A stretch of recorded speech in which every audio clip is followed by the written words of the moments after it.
The budget briefing is resumed. We now proceed to our third and last agency for today's budget briefing, the Presidential Communications Office. Welcome to our PCO family. Committee Secretary, please acknowledge the resource persons and members present here this afternoon. Good evening to all. Thank you, Madam Chair. May we acknowledge our guest from the Presidential The budget briefing is Communications resumed. Office, headed by the Acting Secretary, Dave Gomez, Under Secretary Gerald Barria for Content Production, Under Secretary for Administration and Finance, Attorney Ruth Abigail Sostoso, Under Secretary and Palace Press Officer, Attorney Clarissa Castro,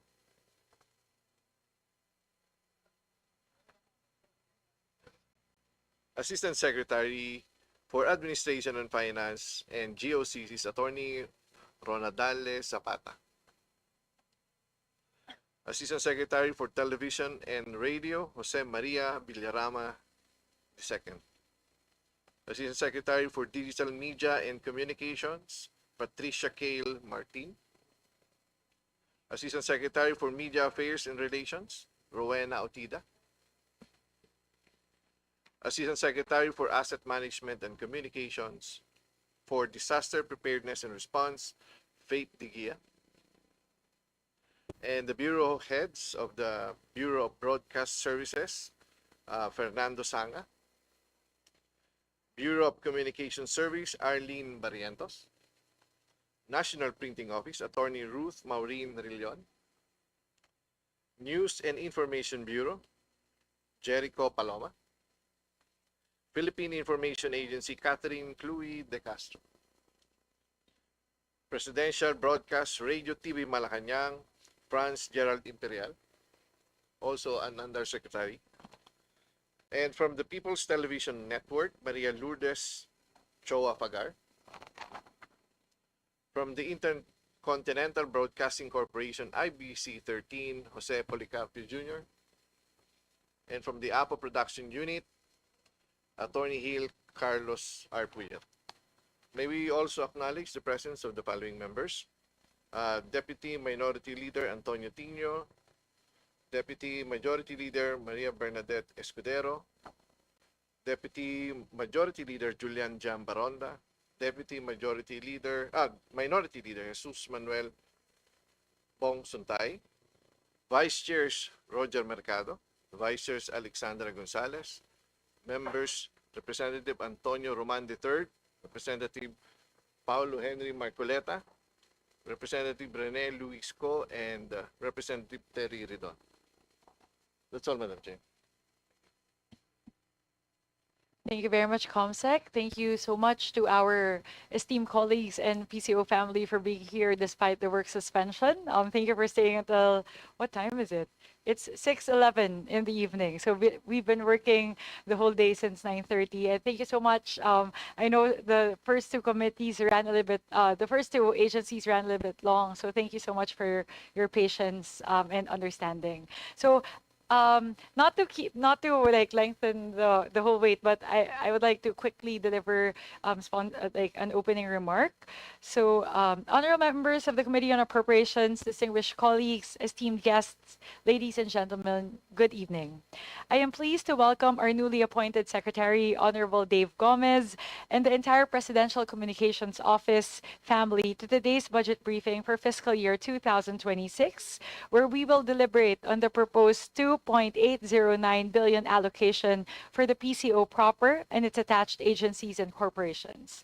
The PCO plays a central role in ensuring transparent, responsible, and credible communication between the government and the Filipino people, with a focus on combating fake news, addressing disinformation, and promoting media literacy on the key priorities under the President's 8-point socioeconomic agenda and the Philippine Development Plan from 2023 to 2028, pursuant to Executive Order Number 14, Series of 2023. In 2024, The PCO launched key initiatives against misinformation, including the Media and Information Literacy Campaign, the deployment of fact check officers in state media, and the adoption of the UK GCSI grid system for crisis communication. These lay the groundwork for a more informed public and fact based discourse. As Secretary Dave Gomez assumes leadership, this committee seeks assurance that he will sustain and build on these reforms. As we assess the FY 2026 budget of the PCO, the committee appreciates a presentation that will help its members understand how the previous budget was utilized and how the proposed allocation for 2026 supports the office in strengthening public trust, combating misinformation, and keeping the public well informed. Thank you. And before I recognize the Honorable Secretary Dave Gomez to deliver the presentation to the committee, I would first like to acknowledge the presence of the Vice Chairperson of the Committee on Appropriations, who will be sponsoring the budget of the Presidential Communications Office. I would like to recognize the Honorable Representative Alexandria Gonzalez.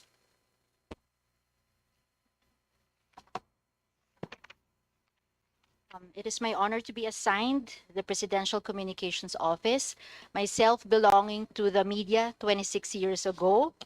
I fully understand the importance of bringing awareness to the different programs available from the government, which is essentially the hard work of the administration, the hard work of the president, so that the public will have knowledge of the ready help from the government that they can utilize to help and to better their lives. Thank you very much, Madam Chair.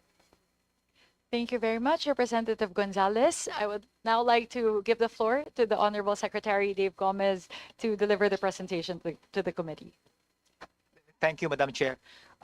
Honorable Chairperson and distinguished members of the House of Representatives and the Committee on Appropriations, good evening. Thank you. In behalf of the PCO family, we'd like to thank you for this opportunity to present our proposed 2026 Presidential Communications Office budget for fiscal year 2026. Under the strengthened mandate of Executive Order number 16, series of 2023, the PCO continues to serve as the primary communications arm of the Executive Department and the Office of the President, ensuring that government programs, policies, and priorities are clearly communicated truthfully and effectively to the Filipino people. Madam Chair, the budget of the Presidential Communications Office and its attached agencies is a minuscule portion of the entire budget of the national government. It barely constitutes 0.04% of the total proposed budget for 2026. But the PCO faces an enormous task, the task of keeping 116 million Filipinos accurately, properly, and constantly informed, not only of what the government is doing for them, but of the numerous issues affecting their lives, their livelihood, their community, their security and well-being, and their freedoms. As I said when I assumed office only last July, a healthy democracy depends on an informed public. Access to information is a cornerstone of accountability and public trust. As acting secretary of the PCO, it is my policy to promote government transparency, safeguard press freedom, and defend every citizen's right to free speech and information. As such, you can expect the PCO to focus on what I call my 3 Ps minus 1, policies, programs of the President minus the politics.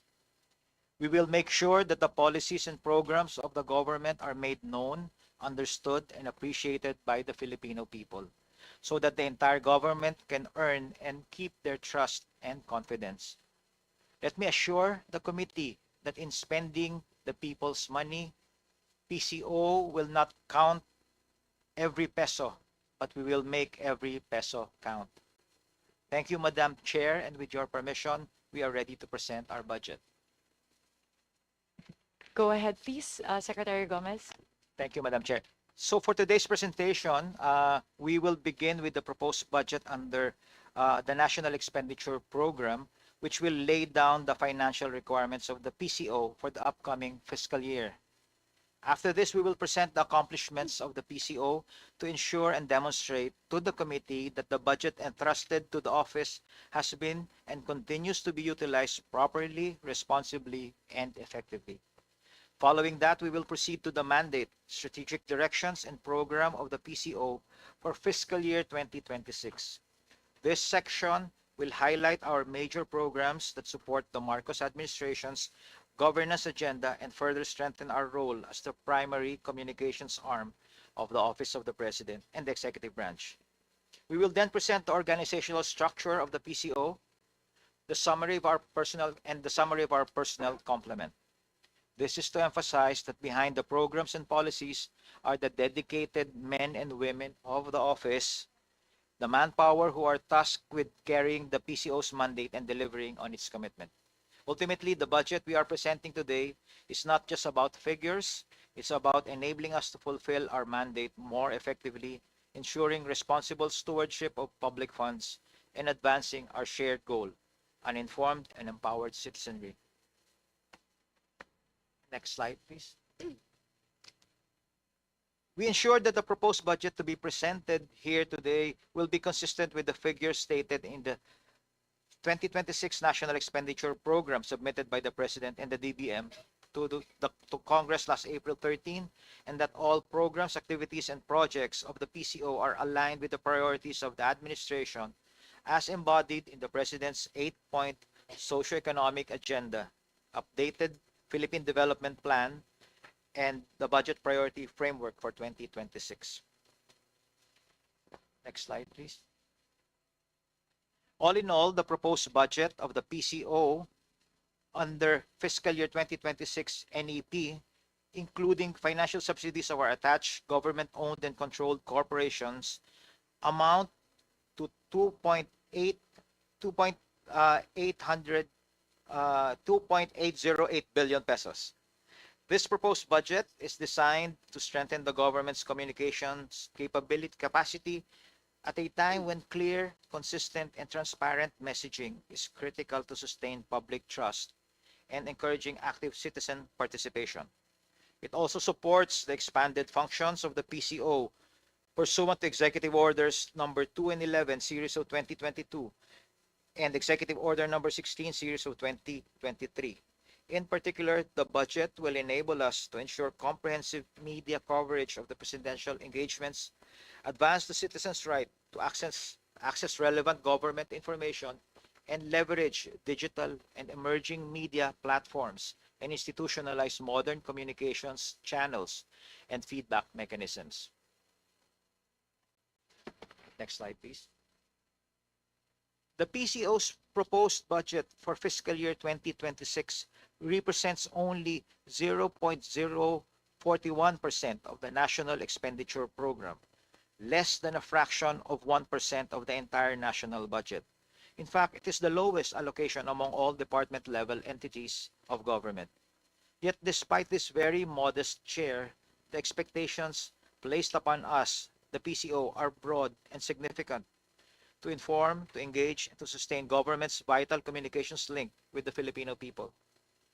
This stark imbalance between the magnitude of our mandate and the limited resources at our disposal underscores the extraordinary efficiency, innovation, and creativity required of the PCO to carry out its mission effectively. It also highlights how every peso entrusted to us will translate into a stronger connection between government and citizen, anchored on trust, transparency, and inclusivity. Next slide, please. Getting the lion's share of the proposed budget for next year among the regular national government agencies in the PCO family is the PCO proper, at an amount of 972 million pesos, or 38% of the said proposed allocation, followed by the Philippine Information Agency, or PIA, which has an allocation of almost 527 million pesos, or 21% of the total. This is followed by the Presidential Broadcast Service, Bureau of Broadcast Services, getting the third largest portion with 512 million pesos or 20%. The said agencies have the top three biggest allocations in the PCO family because of the nature of their operations and projects. PCO proper implements the core and major communication strategies of the palace and the executive branch, while the BBS operates various government radio stations nationwide. On the other hand, the PIA is in charge of the developmental communications at the grassroots level. Hence, they maintain regional and provincial offices to perform those functions. The Radio TV Malacanang or RTVM will get 254 million pesos or 10%, followed by the News and Information Bureau and the Bureau of Communications Services with proposed budgets of 163 million or 6% and 99 million pesos or 4% respectively. Lastly, the National Printing Office has a proposed share of about 1% only, as the amount is intended for the 1-month personal services requirement of their plantilla personnel, which can only be used in case its operating budget that is funded by its own revenue will not suffice to cover the same by the end of the year. Next slide, please. For government-owned and controlled corporations attached to the PCO, People's Television Network Incorporated, or more popularly known as PTV4, was allocated a subsidy in the amount of 136 million pesos, which will be utilized for its modernization program. On the other hand, IBC 13 has a proposed allocation of 122 million pesos for financial assistance and subsidy under the 2026 NEP. While the two government-owned and controlled corporations have been allocated government subsidies under fiscal year 2026 NEP, this will not be sufficient to fully cover their operational and developmental requirements.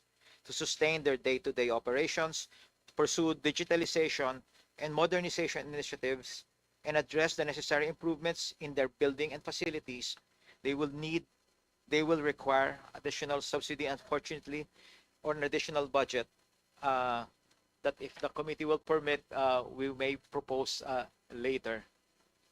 This supplemental funding will ensure that the GOCCs are able to maintain efficient service delivery, upgrade their systems and infrastructure to meet evolving demands, and align with the government's push for innovation and institutional strengthening.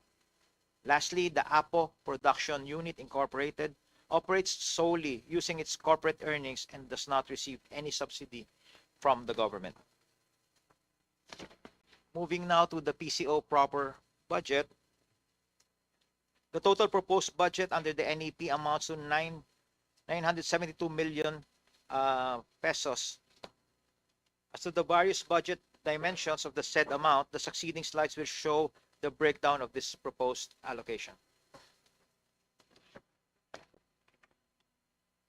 As shown in this table, the PCO budget for fiscal year 2024, if you'll permit me to go back 2 years ago, under the GA amounted to 948 million, while for fiscal year 2025, it was actually reduced, Madam Chair, to just 713 million.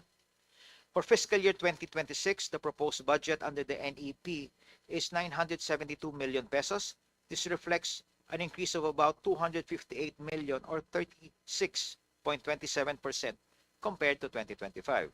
However, if we compare this at a longer view to 2024, the increase is only 23 million or just 2.4% from 2024. This shows that for fiscal year 2026, our proposed budget is essentially within the same range as our 2024 level.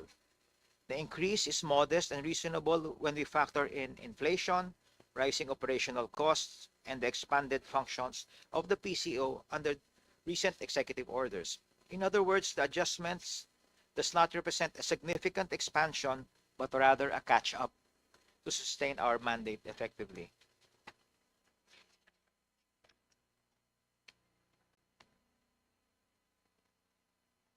Okay, next slide, please. Breaking down the fiscal year 2026 proposed budget by allotment class, we see the personal service as a slight decrease of 3.16 million pesos or 1.43% compared to 2025. This is due to adjustments in staffing requirements and reflect a stable personnel complement for the PCO. The biggest increase is in maintenance and operating expenses, which rises by 252 million or 52.65%. This reflects the operational demands of the PCO in fulfilling expanded mandate under Executive Orders 2, 11, and 16, particularly in terms of media coverage of presidential engagements, digital communications, and strengthening government messaging and feedback mechanisms. Finally, capital outlay increased by only 9.86 million or 70.37%. While the percentage looks large, the actual amount remains very small. This allocation will go to critical investments in information and communications technology and other essential equipment which are necessary to modernize and keep pace with the evolving communications landscape. Overall, this breakdown shows that the PCO's proposed budget remains lean and focused, with the bulk of the increase directed towards enabling us to carry our operational requirements more effectively. Next slide. Allotment by class of this total, 3/4 or 75% is allocated to MOOE, reflecting the operational requirements of the agency in carrying out its wide-ranging mandate. Personal services accounts for 22%, providing for the men and women of the office who perform not only communications functions but also administrative, technical, and support services essential to our operations. Meanwhile, only 3% of our proposed budget under the NEP is earmarked for capital outlay, underscoring the very limited resources available for investments in modern information and communications technology and other essential equipment.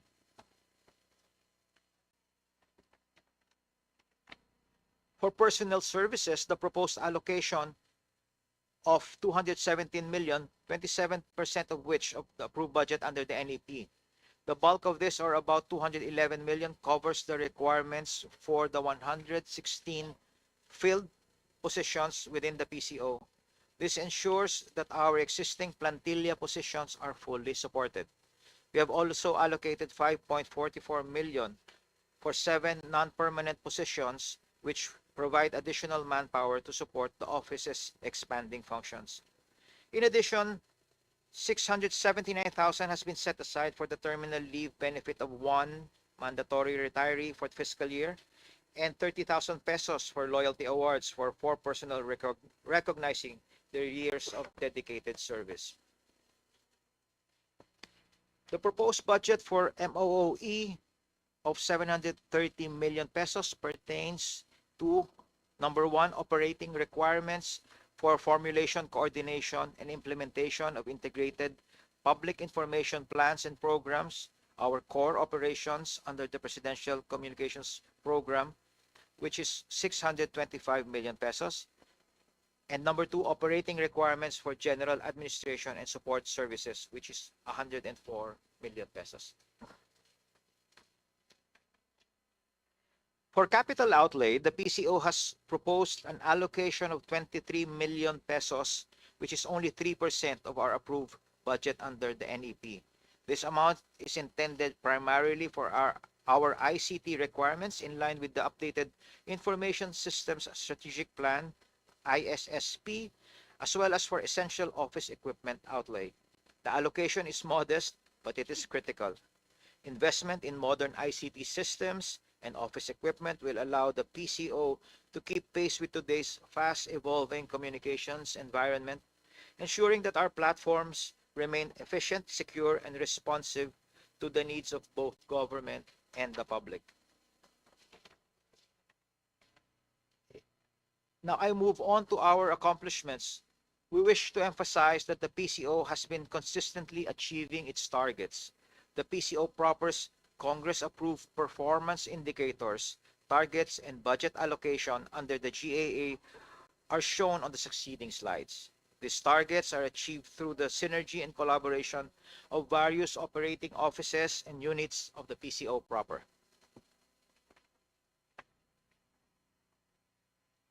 Madam Chair, honorable members of the committee, we are honored to report this for the third consecutive year.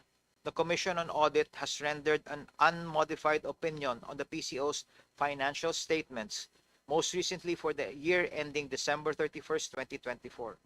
This underscores our steadfast commitment to transparency and sound financial management. Furthermore, we are also honored to report that for fiscal year 2024 Agency Performance Review or the Budget ng Bayan Monitor recently released by the DBM, the PCO attained an average score of 4.76 with a rating of very satisfactory based on both its financial and physical performance. Even more noteworthy, two of our attached agencies, the News and Information Bureau and the Philippine Information Agency, earned an outstanding rating with a perfect score of 5.0, placing them among the top 14 performing agencies nationwide out of the 308 assessed agencies. We recognize, however, that there remains room for improvement, particularly in areas affected by intervening factors in program implementation, such as procurement bottlenecks and transitional activities related to the change in top leadership. Nevertheless, this results underscores the continued excellence of our operations and strategic delivery of our communication services.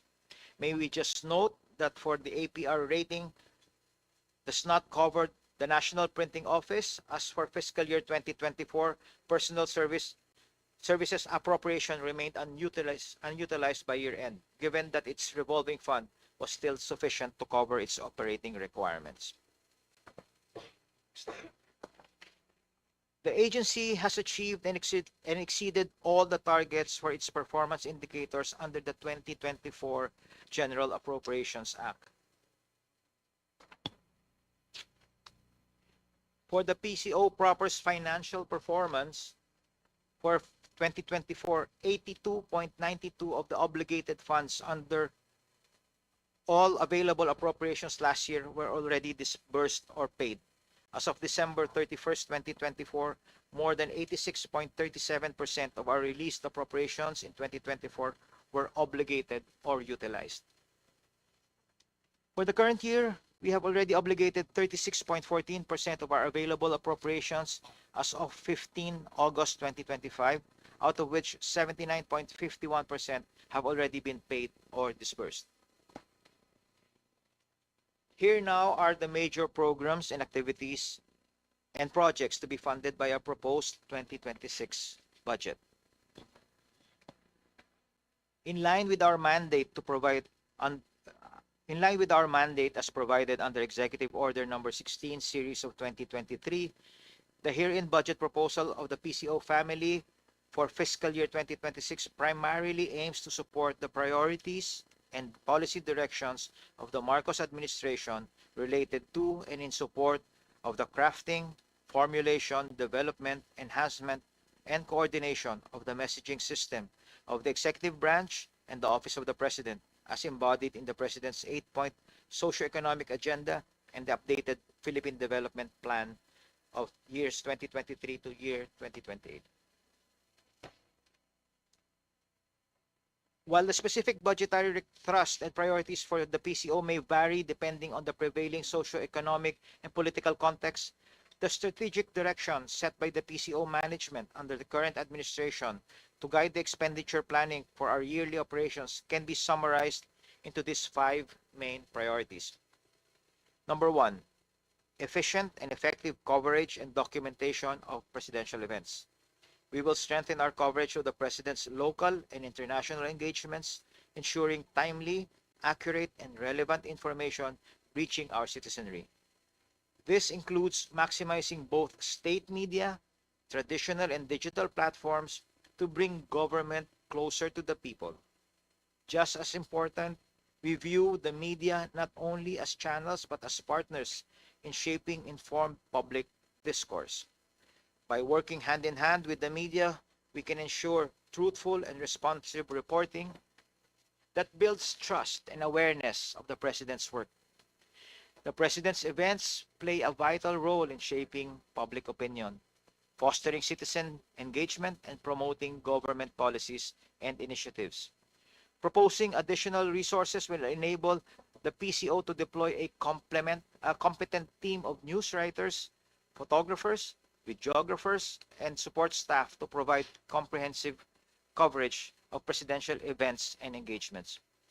This will facilitate accurate and timely dissemination of information to the public through various media channels, pre-event media briefings, and post-event interviews, including the issuance of press releases, conduct of live broadcasts, posting on social media platforms, and official publications. Second, strengthen transparency and accountability. Transparent and accountable governance is essential for fostering trust and confidence among the citizens. By proposing an additional budget for the management and media coverage of the President's events, PCO can ensure that the public is kept informed about presidential activities, decisions, and engagements. This transparency allows citizens to evaluate government's performance, participate in public discourse through the available tools in various social media assets, and hold elected officials accountable for their actions, ultimately strengthening democratic processes and promoting good governance. PCO's PAPs, such as campus caravans, where the media and information literacy program is promoted, are good examples of these efforts. Moreover, the continued implementation of the FOI program, as spearheaded by the PCO, complements the government's efforts in upholding these principles of good governance. Here's the number. Number 4. Next is more aggressive promotion of government programs and policies. We will implement targeted communication campaign to highlight the administration's priority programs and reforms. These campaigns will ensure that policies are not only announced, but are also clearly understood by various sectors of society. By raising public awareness of government initiatives, we promote inclusivity, transparency, and accountability, and because people are better able to engage, respond, and hold government to its promises. Securing adequate budgetary support will enable the PCO to develop comprehensive communication strategies in collaboration with the executive branch that effectively convey the President's vision, priorities, and progress to the public. This will not only create awareness and understanding among citizens, but also earn support and cooperation from various stakeholders, including government agencies, private sector entities, civil society organizations, and international partners. And lastly, we are committed to modernizing and revitalizing our state-owned media entities so that they remain credible, competitive, and responsive to the needs of the public. This includes upgrading facilities, adopting new technologies, and diversifying content formats. By doing so, we can reach broader audiences across regions, making sure that accurate and accessible information is available to every Filipino. Allow me at this point to present the PCO's program under fiscal year 2026 under the National Expenditure Program. The program is at the core of our mandate to serve the primary communications arm of the executive branch, ensuring that government messages are clear, consistent, and accessible to the people. The program primarily focuses on the formulation, coordination, and implementation of integrated public information plans and programs that effectively communicate the priorities, policies, and achievements of the President and the Philippine government. It does not only involve the crafting of messages, but also the careful alignment of communication strategies across agencies to ensure coherence and clarity in how government policies and programs are conveyed to the public. In a time when information is fast-moving and often contested, the program ensures that our citizens receive timely, accurate, and relevant information straight from the government. It is anchored on our sector outcome, which is the people-centered, innovative, clean, efficient, effective, and inclusive delivery of public goods and services. Strategic communication plays a vital role in realizing this outcome by delivering clear and reliable information, we strengthen transparency and accountability in governance, while ensuring that services and programs are better understood and appreciated by the people they are intended to serve. Communication, therefore, becomes a tool not only for information sharing, but also for enabling citizens to fully benefit from government programs and participate in the democratic process. In line with this, the organizational outcome that we seek to achieve is public access, engagement, and understanding of presidential policies and government programs. This means that we are not only ensuring that information reaches the people, but also that it resonates with them and encourages meaningful dialogue. Through accessibility and inclusive communications, their concerns to take part in nation building. In doing so, the program fosters a deeper appreciation of government initiatives and helps bridge the gap between policy formulation and citizen experience. To realize these outcomes, we are implementing several concrete activities. Among these is the Freedom of Information Program, which upholds transparency by granting citizens greater access to government data and information. We also conduct regular press briefings to provide timely updates and clarifications on presidential directives and government initiatives. To strengthen information literacy, we have launched the Maging Mapanuri program, a series of fact-checking workshops designed to combat disinformation and promote responsible news consumption. We likewise provide various communication workshops and capacity building activities for state media and covering media, enhancing their skills in messaging, crisis communications, and innovative content delivery. The program also undertakes the coverage of presidential engagements, both local and international. In addition, the program supports collaborative projects with other agencies, such as campaigns with the Department of Energy on energy conservation and efficiency, which helps bring national priorities closer to the people.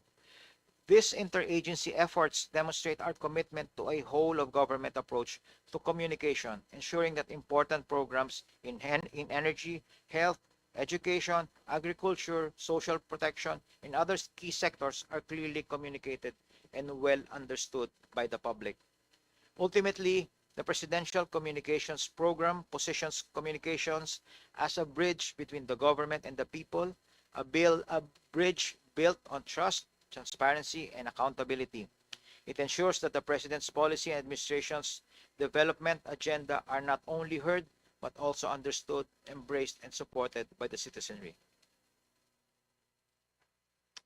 At this point, Madam Chair, with your permission, we'd like to conclude our presentation. But if the honorable members of the committee have any questions for the attached agencies, the heads of our attached agencies are here to clarify or answer your questions. So I will not proceed anymore to the budget of the attached agencies. Thank you very much, Madam Chair. Thank you very much, Secretary Gomez. I'm not sure if I missed it during the presentation, but was the budget utilization rate discussed?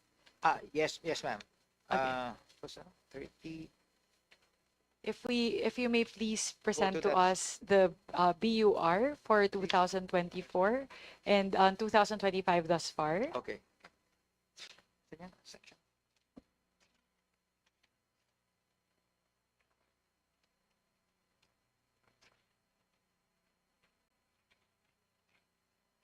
Here. Yes, Madam Chair. For fiscal year 2024, for the period ending December 31st, 2024, more than 86.37% of our released appropriations in 2024 were obligated and utilized, for a utilization rate of 86.37 for fiscal year 2024. For the current year, we have, as of August 2025, a utilization rate of 36.14%, Madam Chair. Thank you, Secretary Gomez.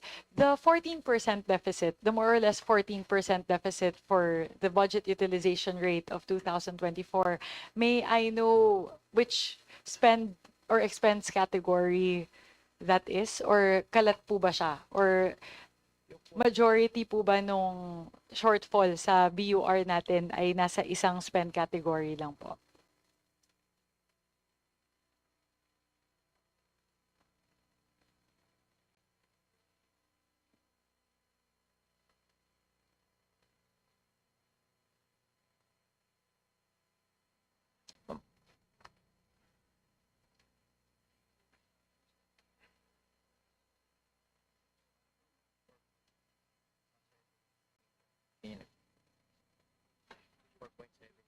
Percentage.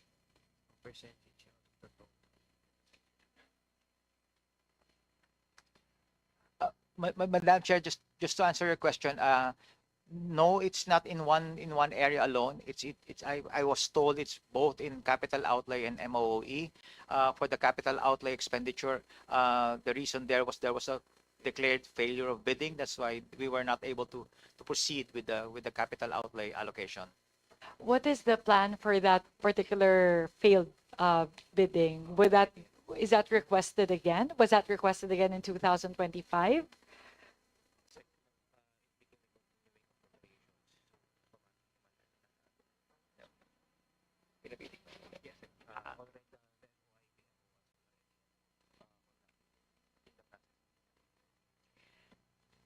Madam Chair, I was told that the budget was proposed again for the following year, and the failed bidding, they launched another bidding. It's now in the process of finalizing the bids, right? Yeah.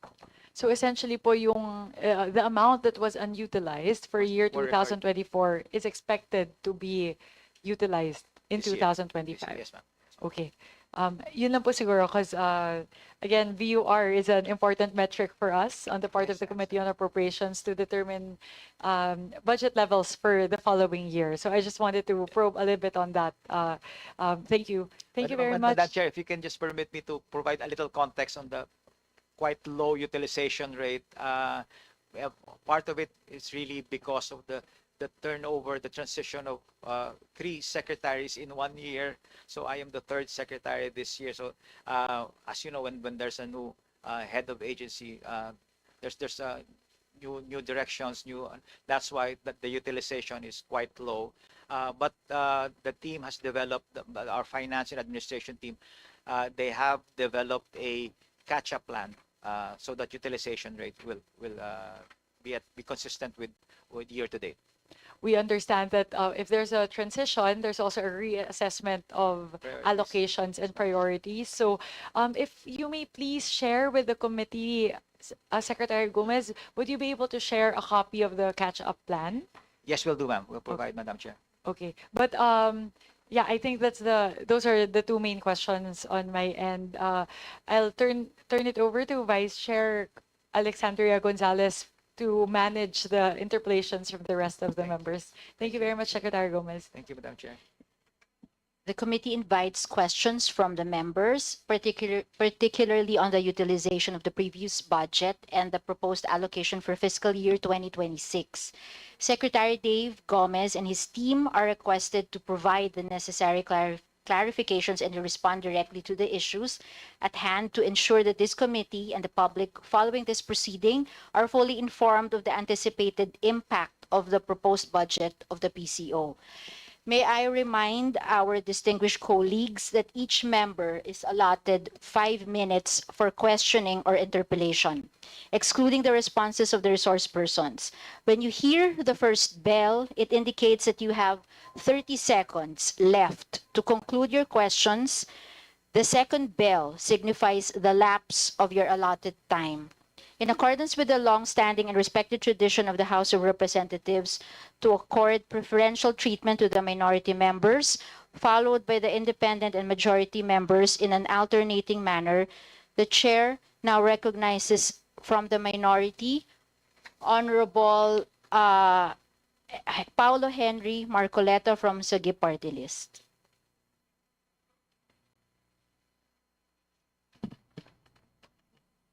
Thank you, Madam Chair.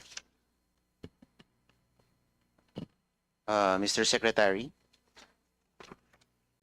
looking at the budget of the PCO proper, the fluctuations are rather large.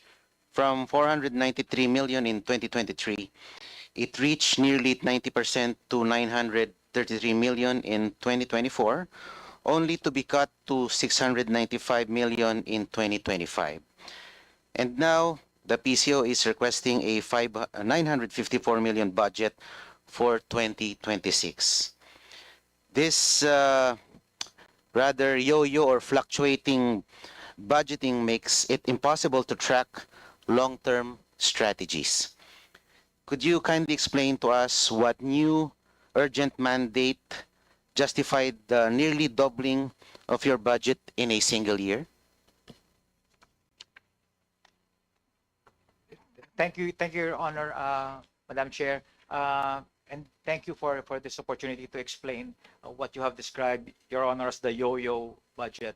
Uh, I was informed that the budget in 2024 was significantly reduced because of the low utilization rate in 2024.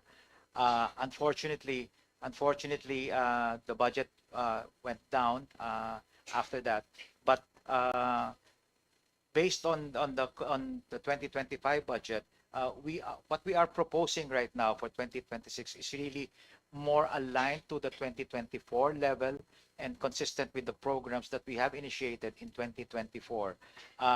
Plus, not to mention the fact that we are looking at a very important year for this administration next year. We are facing we are about to host the ASEAN next year, and this will require a lot of communications support from our agency and our attached agencies, and just restoring it to about the level of 2024 will enable us to cope with the responsibilities and the tasks ahead of us in 2026. Just a follow-up question.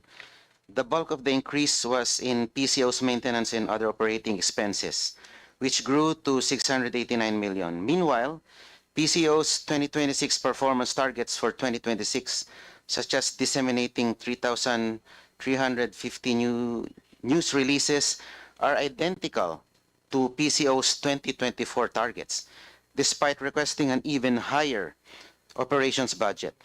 How can PCO justify a higher budget when PCO's own targets remain stagnant? Is the PCO simply asking for more money to do the same amount of work? Thank you, Your Honor. Again, thank you for allowing us to clarify that point. We are already we've made representations already with the DBM to revise this target to accurately reflect the levels as stated in the MOE. So we are now in the process of revising those targets, increasing those targets, and coming to an agreement with the DBM on this one. Thank you for that answer. My last question. Nakalagay po sa mandato ng PCO na ang Presidential Communications Office ang magsisilbing primary communications arm ng gobyerno. At isa sa mga pangunahing trabaho ninyo ay ilathala ang mga magagandang achievements ng ating pamahalaan. While looking at your Facebook account, wala akong masyadong makita na notable achievements sa PCO Facebook page. Ang nakikita ko lang recently, yung mga inspection ng ating Pangulo sa mga faulty flood control projects. I don't know if it's that an achievement in itself. Nakita ko rin yung libreng sakay program. I think that's quite an achievement. Pero wala akong makitang malakihan o noteworthy or notable flagship project ng ating sa ngayon. Wala akong makita. And meron din kasi akong kakilala sa PCSO. Hindi naman ganun kakilala pero nakakapagkwento rin siya. Sabi niya, we hire reactors ang trabaho ng reactors, 100 or 200 or so reactors, ang trabaho po nila ay magbigay ng positive reaction sa mga post ninyo, magbigay ng positibong comment sa mga posts. Yun po ang trabaho. Aside from maintaining around 76 vloggers. Is that correct? Your Honor, if I may clarify, you mentioned PCSO or PCO? PCO, I'm sorry. PCO. Meron daw kayong minimaintain na 200 reactors and 76 or so vloggers. To that point, Your Honor, we don't maintain reactors and bloggers. We have organic supporters of the president who comments on our posts, but we don't retain any of those bloggers or reactors, as you may put it. Those are organic, real people commenting on our posts, commending the activities, the programs of the president, and they are by no means employed by us. Taliwas po ang aking impormasyon na natanggap. Ito po ay binabayaran itong mga reactors natin ng 7,000 a month para magbigay ng magandang komento at magbigay ng magandang react. Siguro heart or like para po maganda ang traction ng ating mga posts. Kung sa tingin niyo po, Mr. Secretary, ito po ay organic, bakit po natin sila kailangan bayaran? Di po ba? Meron pa silang allowance sa load. Bukod po sa kanilang sweldo. Opo, with all due respect, Your Honor, hindi po namin sila binabayaran, and we can check that in the line item po of our budget. Wala po kaming binabayaran na gano'n. As I said, and I will reiterate, these are organic, real people who supports the president and comments positively on the activities and programs of the president on our official channels, official platforms in social media. So wala po yun sa line item ng budget namin, Your Honor. Kung wala po kayong binabayaran, ano po ang komposisyon ng mga job orders po at COSs na binabayaran nyo that comprises most of the personnel services? Yes, Your Honor. For the JOs and the COS, their roles and responsibilities are clearly defined in the contracts that they signed, and we will be more than honored to furnish the committee with the JOs and the COS contracts if required, Your Honor. Ma'am, how much time am I given left?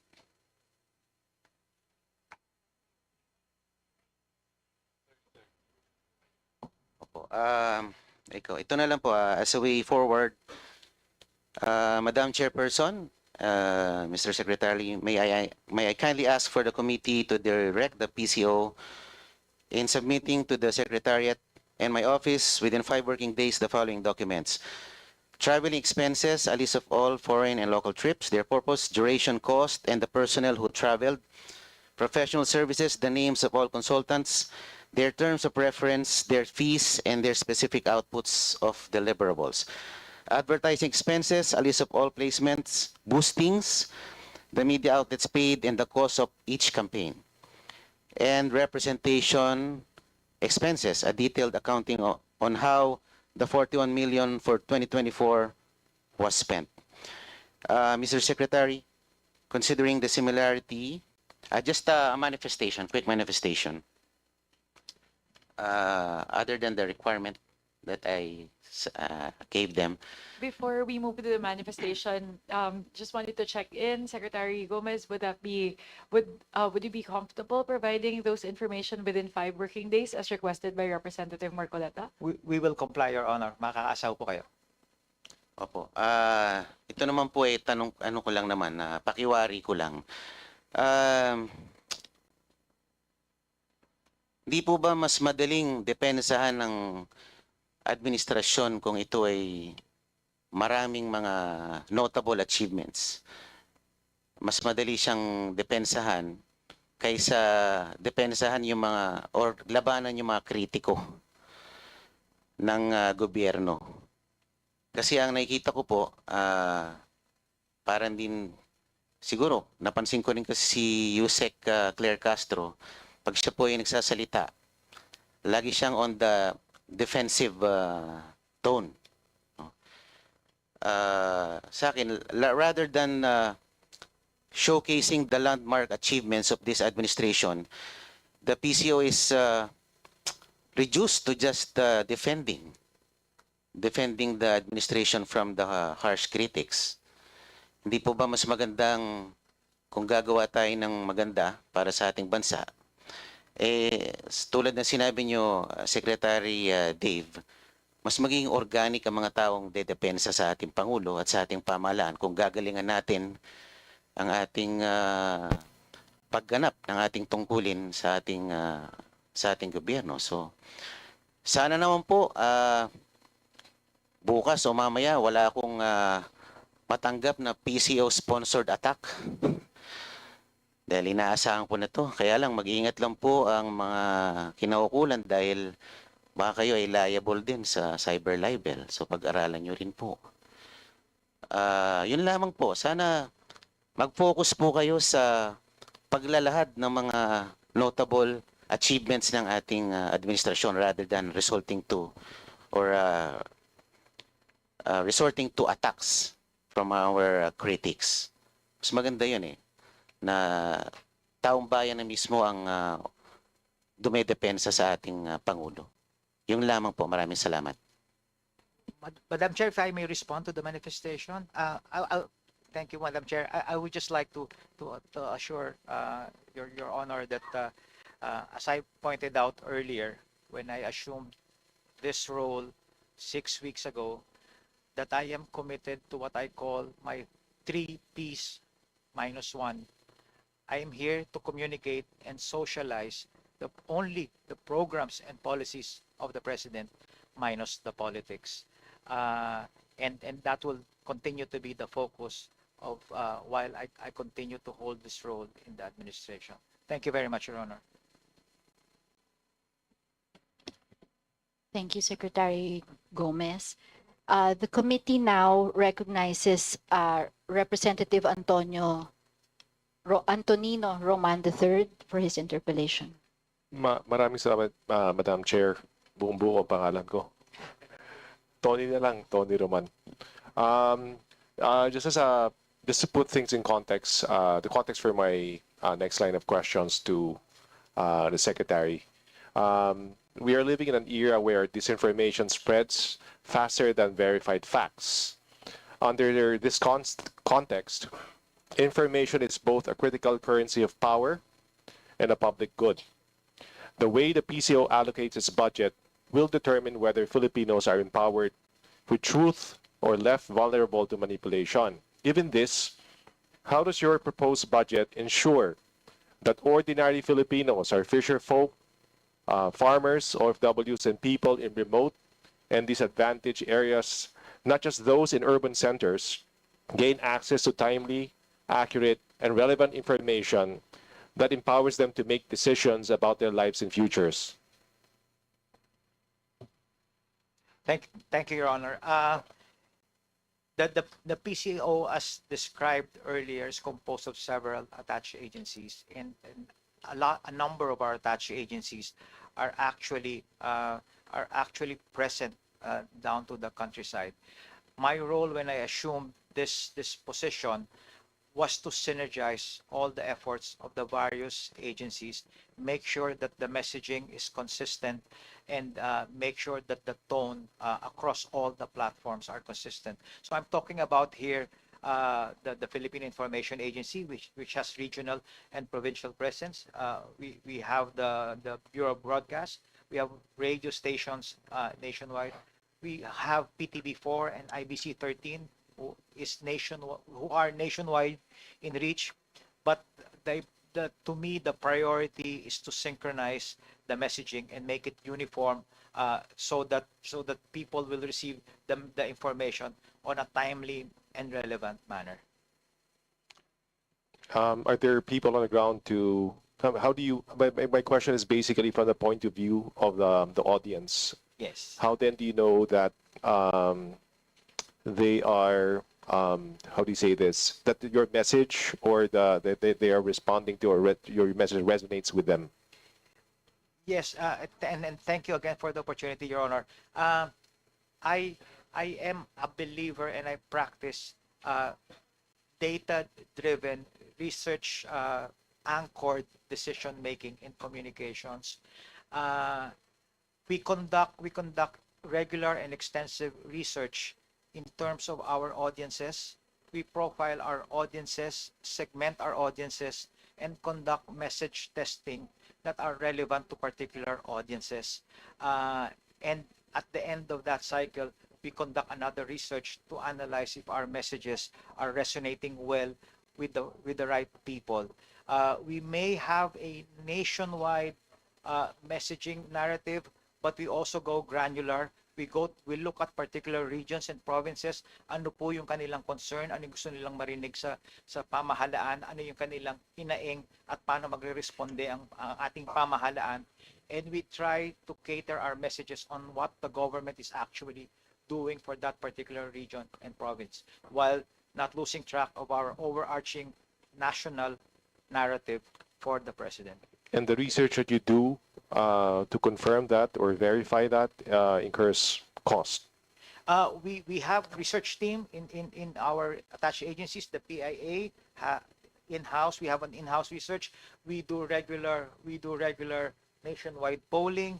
We do focus group discussions, and we do even digital quick polling. How much of your budget is spent for that initiative? Just general. Can I refer you to the PIA? The research budget for the PIA?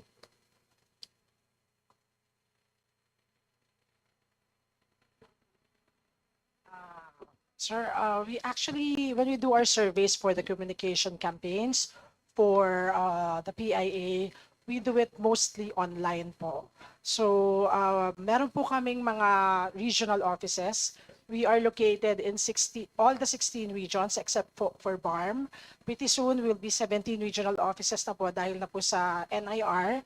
And then we have 78 provincial centers po. So when it comes to communication research, sa amin po umaasa ang PCO in terms po dun sa mga topics na pwedeng idalas po, Bisaya, Ilonggo, meron din po kami Ilocano. So yun po. Yung sa communication research po namin, mandato po talaga yan ng PIA. So pag makikita nyo po yung aming MOOE, lagi po kaming mga communication research. Sometimes we do pre-SONA surveys. Ang pre-SONA survey, sinashare po namin ito sa Presidential Communications Office.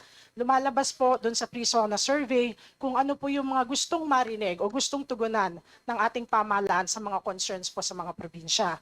In fact po, this September, ilalabas na rin po namin ang results ng aming National Information Survey kung saan malalaman po ng PCO kung anong platform po ang pinaka-epektibo po ang PCO at ang kanyang mga attached agencies. So ito po ay mandato po ng PIA as directed po ng PCO.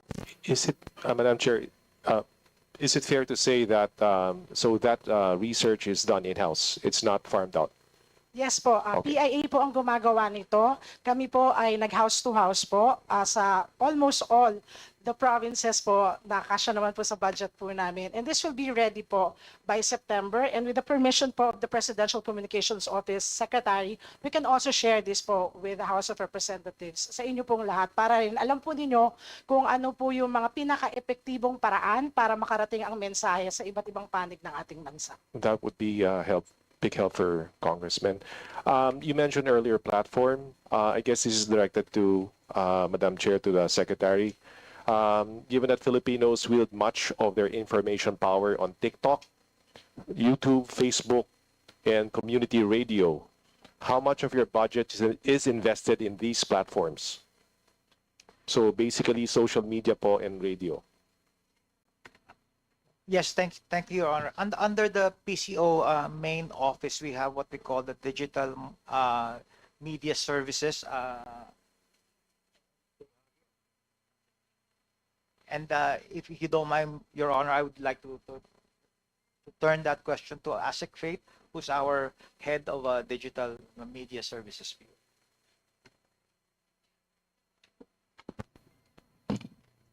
Good evening po. For the social media, actually, Vice Chair, we do not really allocate budget for any types of social media engagement, or like when it comes to Probably the only factor that we're allotting budget for in social media are boosting of posts. Like for example, there are information or new laws passed, and we created materials about that further explains and laymanizes it for the people. Those are the types of posts that we boost. But aside from that, there are no other expenses naman po for the digital media. And for community radio, yeah, how much of the budget is allocated for radio?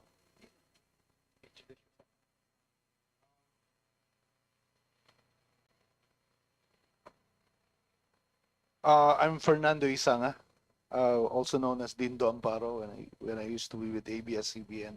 And I now head the Presidential Broadcast Service, which operates the 35 radio stations nationwide. And for your question, sir, we allocate a big portion of our budget in operations so that we could lead with digital initiatives. We are now implementing the digital first strategy with radio. And as far as we're concerned, we do not do the traditional radio operations anymore, but we have expanded the role of our operations, of our radio people. So now they do not just do radio, but they do a lot of digital work.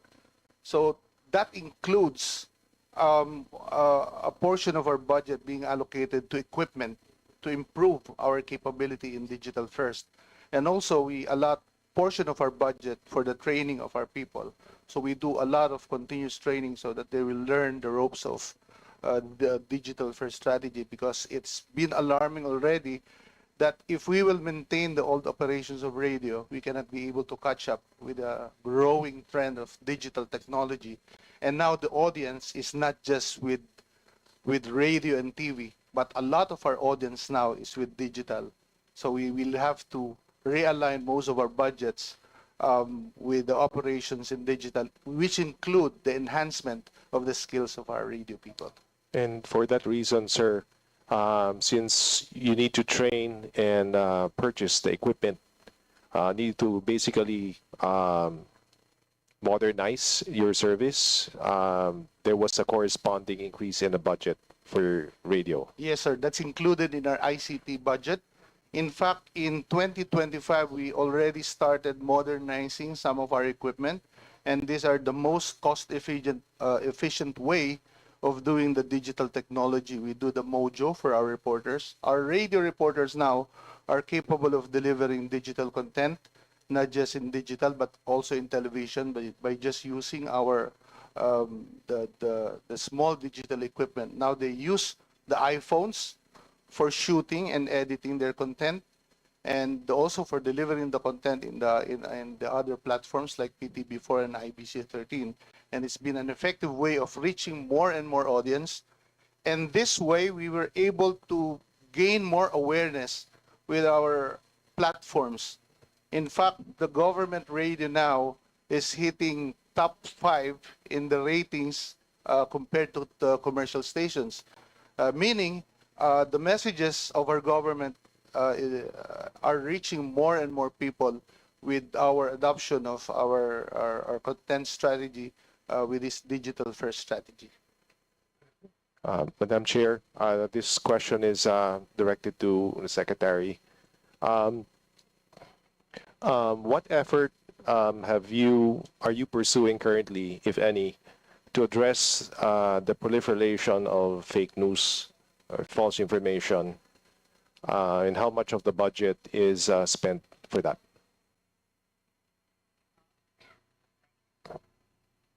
Thank you, Your Honor. Yes, we do a significant amount of work in terms of combating fake news and misinformation, from the digital front to coordination with other government agencies for takedown of these fake news sites, no, we continue to do information campaign against fighting fake news. Now, in terms of the amount allocated for that, I would say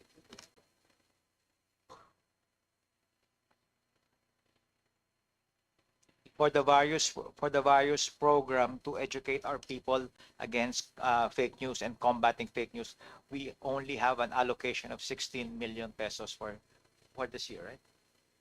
For this and It doesn't seem a lot.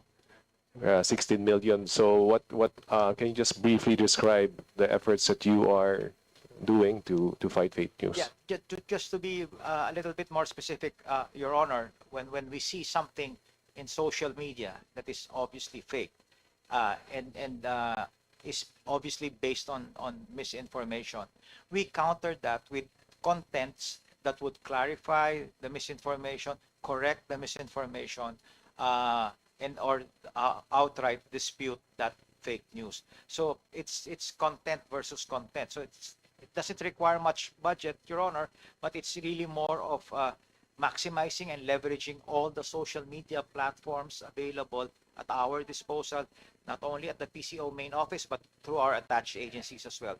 That brings me back to my earlier point that we need to have synchronized and consistent messaging across all our platforms to drown out or even silence this fake news. Thank you, Secretary Gomez. Madam Chair, I have questions for IBC,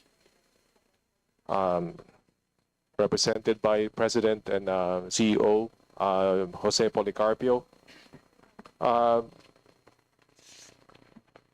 President Policarpio, should I call you President Policarpio? I see that the budget here in one of the tabs that you are proposing a 1.2 billion peso budget. And looking at the expenses here, a lot of it is really infrastructure and capital equipment. Did I characterize your proposal correctly? Good evening, Honorable Madam Chairperson and honorable members of the committee. That's true, Your Honor, because when I came in at IBC in 2023, it was saddled with a lot of liabilities, especially liabilities from former employees who were all paid as of last Monday, because you only got the last batch last Thursday, and immediately Monday we released all the unclaimed, or rather the unpaid benefits. Lastly, and also, when I came in, there were only 5 provincial stations, because most of the stations were already missing, and there was no record of who got them or where it was. So I have to revitalize them, since most of them are mostly dilapidated in dilapidated condition. Mga analog po, and very low in kilowatt count. We cannot reach the desired number that we do. That's why I requested in 2024, we presented a digitalization program in line with the government directive to digitalize all operation. And as of now, sir, I'm proud to say that we have 14 from 5, we have 14 digital stations. And we need more because, again, we have to retire all the employees, include the present employees, because they're all covered by CBA, covered by separate agreement, which is very expensive to IBC and to the government. To do so, we are saving 89 million a year. So that's the reason why we opted to retire all and reapply. That way, we will not be saddled with so many benefits, because the previous owner, the salaries were low, but the privileges, or rather the benefits, were rather high, including supply of one sack of sugar, 1 sack of rice every month, things like those. And furthermore, most of the employees have not been paid the corresponding increases in the national wage. That's why we have to trace back and update them. Marami pa akong mga kaso pending. From I came in, we had around 65 cases. And we were able, and before me, they were all losing cases. That's why I have to get new lawyers in order to fight them, because most of the labor cases are being lost by Channel 13. Pero ngayon ho, 6 na lang yung natitirang kaso. You mentioned previous owner. Who was a previous owner? I'm sorry, sir. Previous owner was Benedicto, but the Oh. previous administration, Okay. they were not paid. From Okay. the time, like for example, from 1998, they have not been paid the retirements, their benefits. It was only to the kind support of Congress, Senate, and the Office of the President in 2024 nabayaran ho natin yung 164 ng kanilang retirement. Pero only last Monday, nabayaran ko naman yung benefits, accompanying benefits like sick leave, vacation leave, medical assistance, things like this. Marami ho yun eh. Pero nabayaran ko no last Monday. Thank you for the answer. Na, yung personal services po na reflected dito in an amount of 128 million, would part of that or part of it be spent basically to retire? No, sir, that's a personnel? different one because we requested for 428, which will cover the present employees who are retiring and have not been paid, including with that, Oh, I sir, see. mababayaran ho namin lahat-lahat. Yun po yung tinatawag dito yung cost of reorganization. That's right, sir. Okay, thank you po. Can you speak to your vision for IBC 13 and also since assuming office, what were your accomplishments? You mentioned retiring, as addressing yung mga retirement issues and the cases. Ano pa yung vision nyo, yung accomplishments and your plans for IBC 13? Your Honor, members, Madam Chairperson and members of the committee, I beg for your indulgence. Please allow me to make an audiovisual presentation to have a better appreciation of what was IBC, what is IBC now, what have been done, and what we intend to do. With your permission, Madam Chairperson and ABP, Your Honor.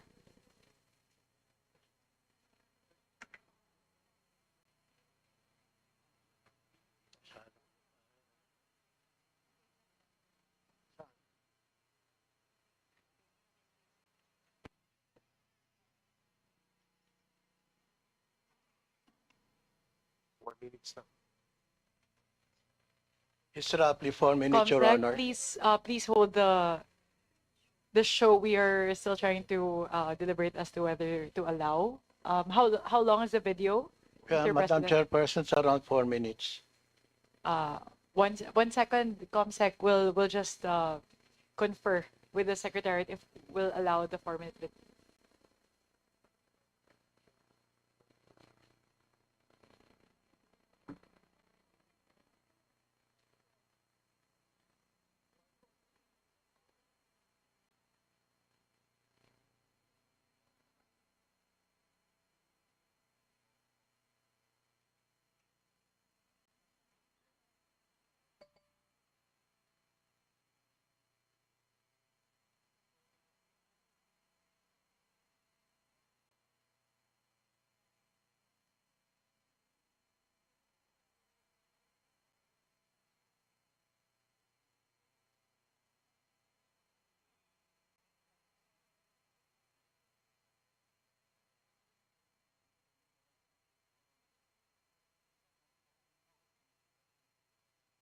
Yes, apo, kasi, sorry po, Mr. President, usually po kasi we give the floor to the agency at the start of it. So this is actually like a different presentation. So with the indulgence of Representative Roman, would it suffice for the President of IBC to just share a copy of the video with you or just submit to the committee a copy of the said AVP? Yes, Madam Chair, will do that. Thank you. But just as a response to Representative Roman, if there's maybe an elevator pitch for what the vision of IBC 13 is, that would be very much appreciated, Mr. President. Your Honor, Madam Chairperson and members of the committee, honorable members of the committee, from the time I assume, I envisioned Channel 13 to be a C-SPAN type of communication. That's why what the first thing I did, Your Honor, was produce PBBM leader ng Bagong Pilipinas. Then we started with, it's just a compilation of president activities for the week. Then we also produce Ito ang Kongreso. Ito ang Kongreso highlights all the achievements, all the meetings, all the good news about what the activities of Congress. Ang tawag ho namin doon, meron na kami regular host, Ito ang Kongreso. And we also did ito ang Senate at work para makita naman ho kung ano naman ginagawa ng Senado. Then we produce also Cabinet at work, featuring each cabinet, each official, its attached agencies para makita ho nila anong ginagawa naman ng mga kabinete. So we're also honored to host Congress TV, which is an everyday program that shows all the activities in Congress para makita naman ng tao kung anong ginagawa ng Kongreso. And we're also using all the footages in combating fake news against Congress, against the government.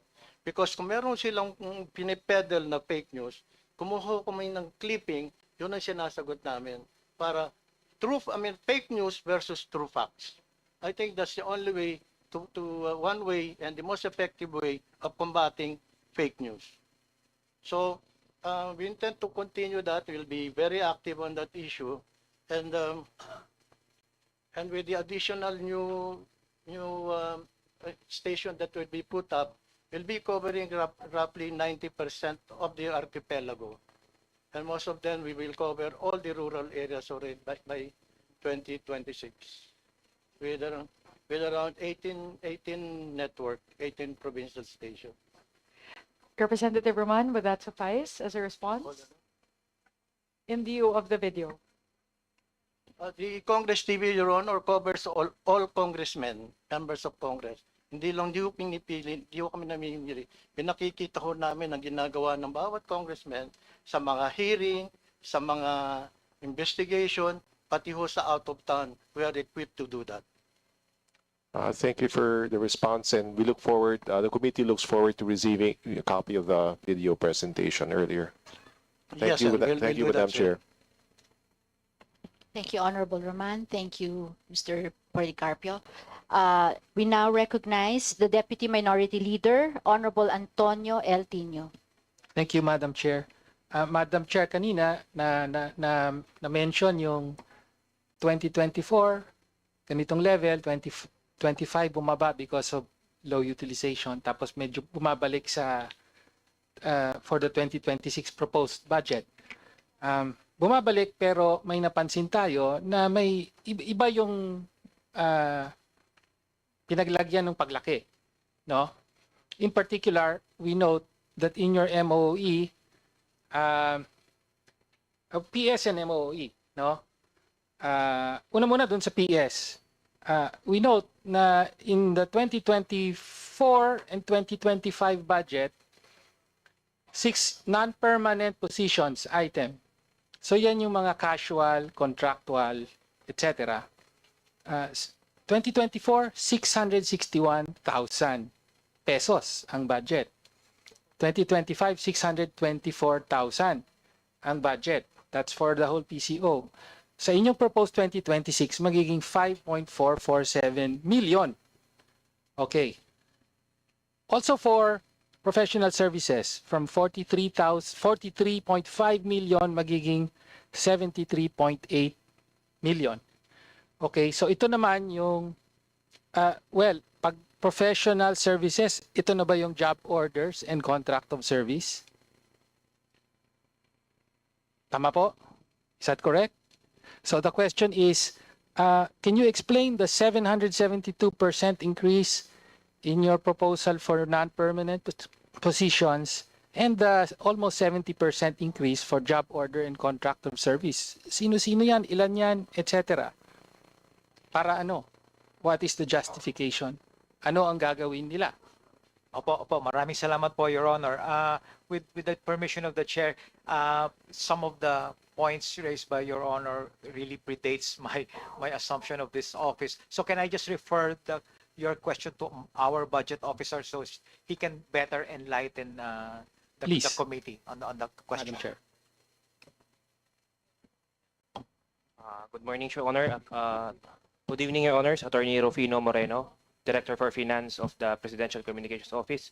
Your Honor, the 7 non-permanent positions you noted, Your Honors, these are new positions created by the DBM for us. These are mainly for drivers, contractual, Your Honors.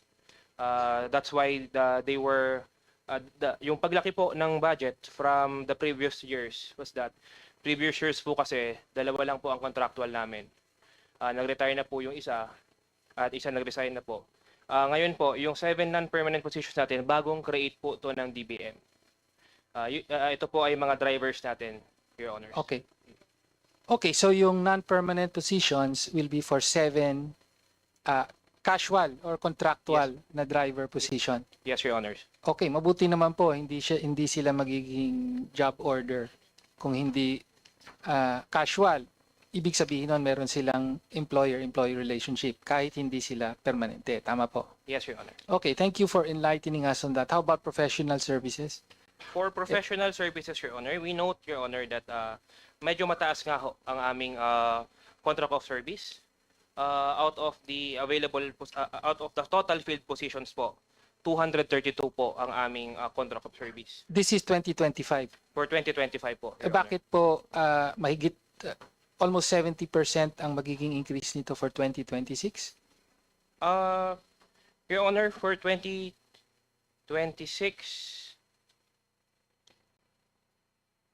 In terms of the requested budget, from 43.5 magiging 73.8 for job order and contract of service. yes, Your Honor. Yes, Your Honor. Because of the ASEAN, Your Honor, we will be needing more manpower, Your Honors, for the ASEAN, hosting of the ASEAN, Your Honor. Okay, kanina hiningi yung parang kompletong parang inventaryo ng mga job order and contract of service, the contracts. But that's for the current year. Ako hingin ko na yung for the proposed kasi lalaki po. Yes, Your Honor. Okay. We can submit, Your Honor, the proposed. Okay, so ang manpower sinasabi nyo complement. para sa ASEAN ito. Oh, yes, Your Honor. At ang trabaho po nila ay mga, yung tinatanong kanina, mga vlogger ba yan? Mga YouTuber? Hindi po, Your Honor. Hindi po. Iba-iba po, Your Honor. May mga writers po tayo, Ayun. mga graphic artists, videographers, photographers. Okay. Iba-iba po, Your Honor. But we can submit po, Your Sige Honor. po. Thank you. Ngayon, ang mas malaking inilaki ng inyong budget for this year, one, traveling expenses. Again, almost 70% increase from 66.5 million magiging 112.9 million. Ano po ang paliwanag? Yes, Your Honor. Considering, Your Honor, the ASEAN. ASEAN, ba? Yes, Your Honor. ASEAN. We will be, Okay. we estimate that there will be an increase in local and foreign travel of the Local. President, Your Honor. And since Of the sumasama- President. Yes, Your Honor. Ibig sabihin, dahil kasama kayo. Yes po, sumasama sige. po ang PCO, Your Okay. Honor. Sige. Okay, yun ang explanation, ASEAN. Baka lahat dito, ASEAN ang sagot, ha? Hindi po, hindi naman. Okay. Ang pinakamalaking paglaki, advertising expenses. So, 2025, 4.2 million ang budget for advertising ng PCO. Ang hinihingi nyo for 2026, 252 million. So, that's a 5,800% increase. Ano po, saan po mapupunta yan? O, parang alam ko na sasabihin mo. Ano?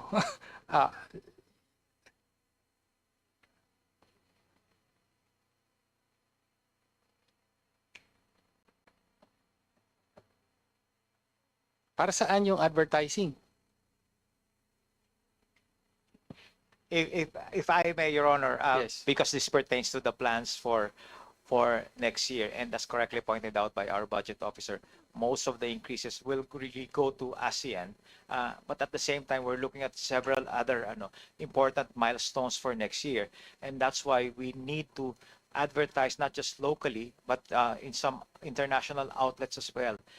If I may be permitted to remind the committee, we are also aspiring to be a non-permanent member of the UN Security Council, and it will require a lot of lobbying, a lot of projecting our country externally on why we deserve to be nominated and elected. So are you telling me you will be engaging the services of a foreign advertising firm? No, Your Honor. No, To- Your Honor. Why We will is it classified under advertising expenses?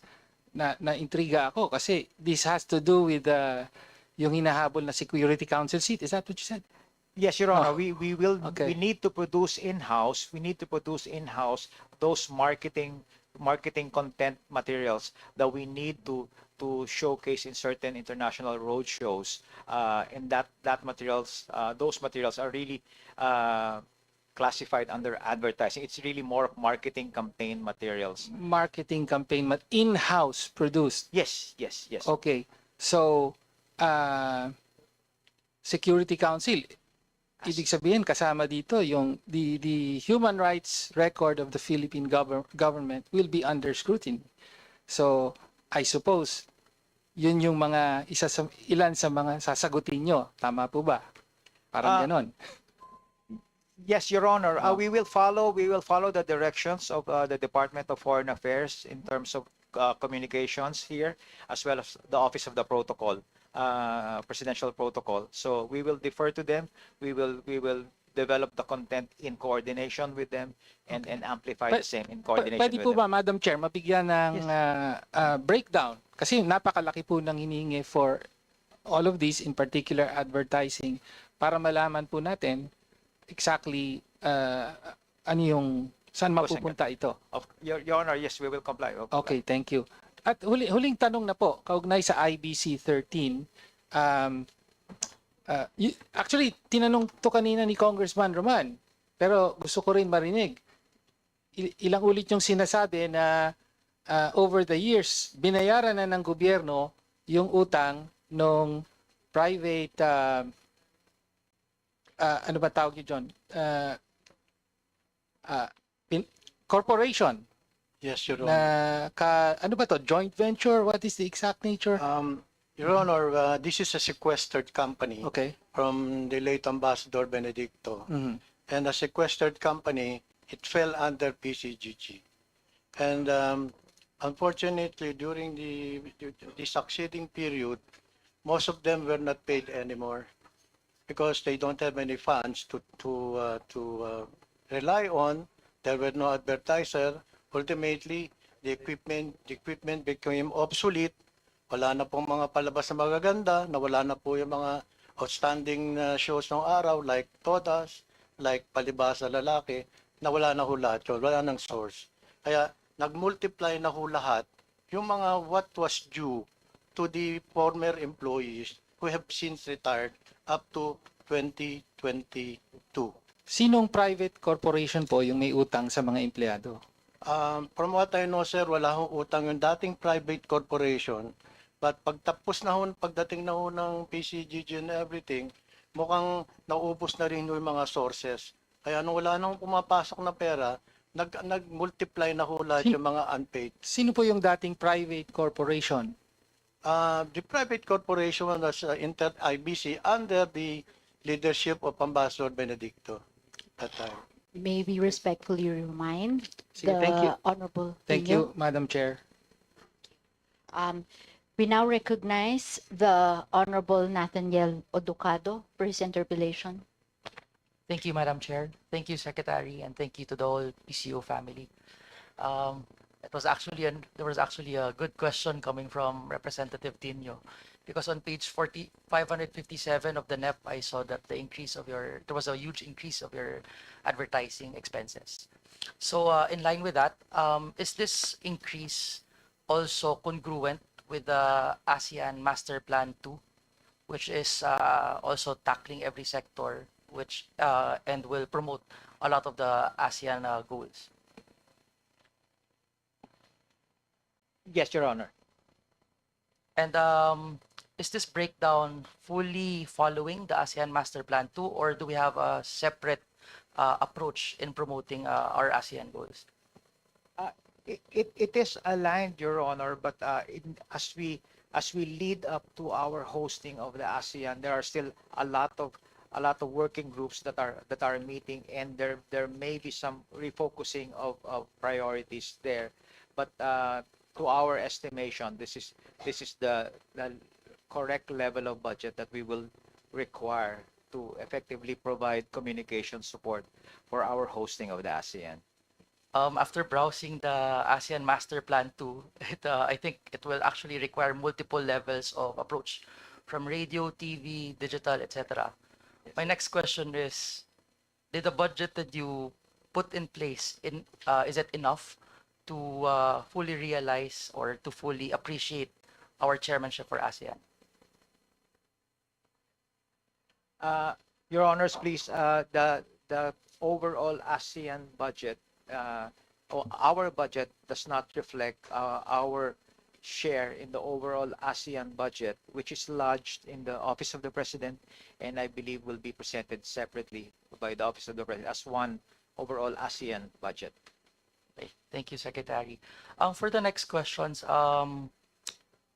do we have strategies on how to increase our viewership, readership, or listenership share from all of the attached agencies from the PCO? Yes, Your Honor. Thank you very much for, again, for this opportunity. As I mentioned earlier, I'm a big believer of data-driven research powered decision making. All of the strategies of all the agencies will from henceforth be based on what the data is telling us, what the people needs to hear, what they want to hear, and how do we address that, what types of messages would resonate well with them. So all of these are covered by research, as I explained earlier, from profiling our various audiences to segmenting them and doing message testing on what particular message would resonate to a particular audience. Those are the information, that those are the data that will guide us in drafting the strategies for the whole PCO and for our attached agencies, with the end in view of synchronizing our narrative, synchronizing our messages to be more effective communicators. Last question.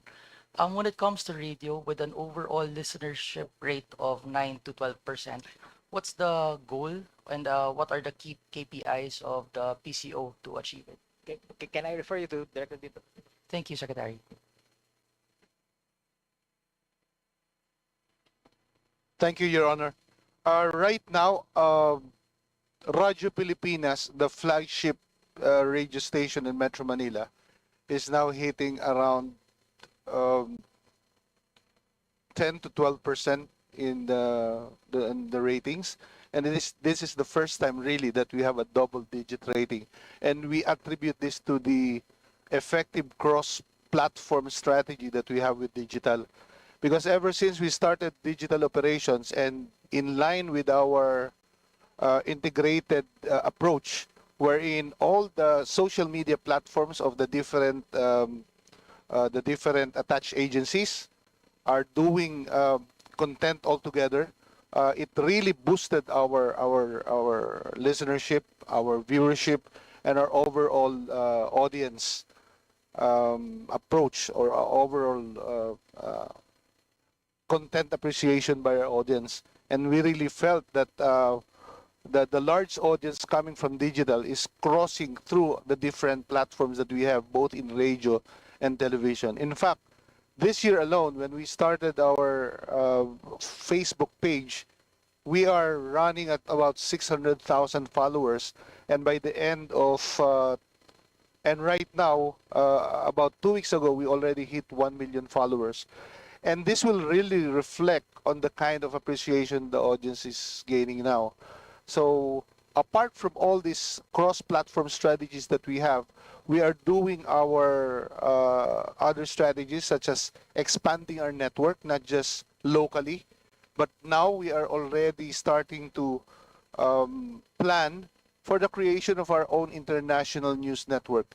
which will utilize the different communities of overseas Filipino workers, which will become our bridge for information so that we can come up with a better strategy of providing them information and also receiving information from their end from the different parts of the country. And this has been already successful. We've seen a lot of successful strategies that utilizes the overseas Filipino workers as bridge of information for our different content strategies, Your Honor. Thank you, sir. Congratulations again to Secretary Dave. We're happy to have you at the helm, and it's going to be a heavy year for you next year. So good luck and please do a great job. Thank you, Madam Chair. Maraming salamat, Your Honor. Thank you. Thank you, Honorable Aducado. The committee now recognizes Representative Nico Paul Daza.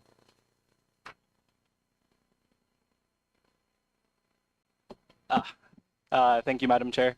To my colleagues who are in attendance, our PCO family, and of course our other guests, maupay nga gabi sa aton nga tanan. I was listening to the discussion during the time of Kong Tony Roman's questions, and I would like to commend the PCO on fighting the good fight against fake news, because as we know, fake news is very pervasive and almost systemic now to social media and all forms of digital communication. However, I heard, correct me if I'm wrong, we respond to fake news only as fake news arises. So for me, this might be quite insufficient. So I want to ask if we follow any specific misinformation or combating misinformation frameworks. Do we follow any specific framework for that? Is there a strategy in place? Yes, thank you, Your Honor. Actually, I forgot to mention earlier that PCO fully supports the legislative initiatives of Congress to seek to combat misinformation across all platforms. No, and in terms of the systems in place, we have certain fact checking and verification processes in place. We have our media and information literacy campaign and the digital governance and unified messaging platforms. So there is a system in place apart from the reactionary approach that we described earlier. Madam Chair, I'd like to thank the good secretary. Could we expound more on that and how we determine what constitutes as fake news?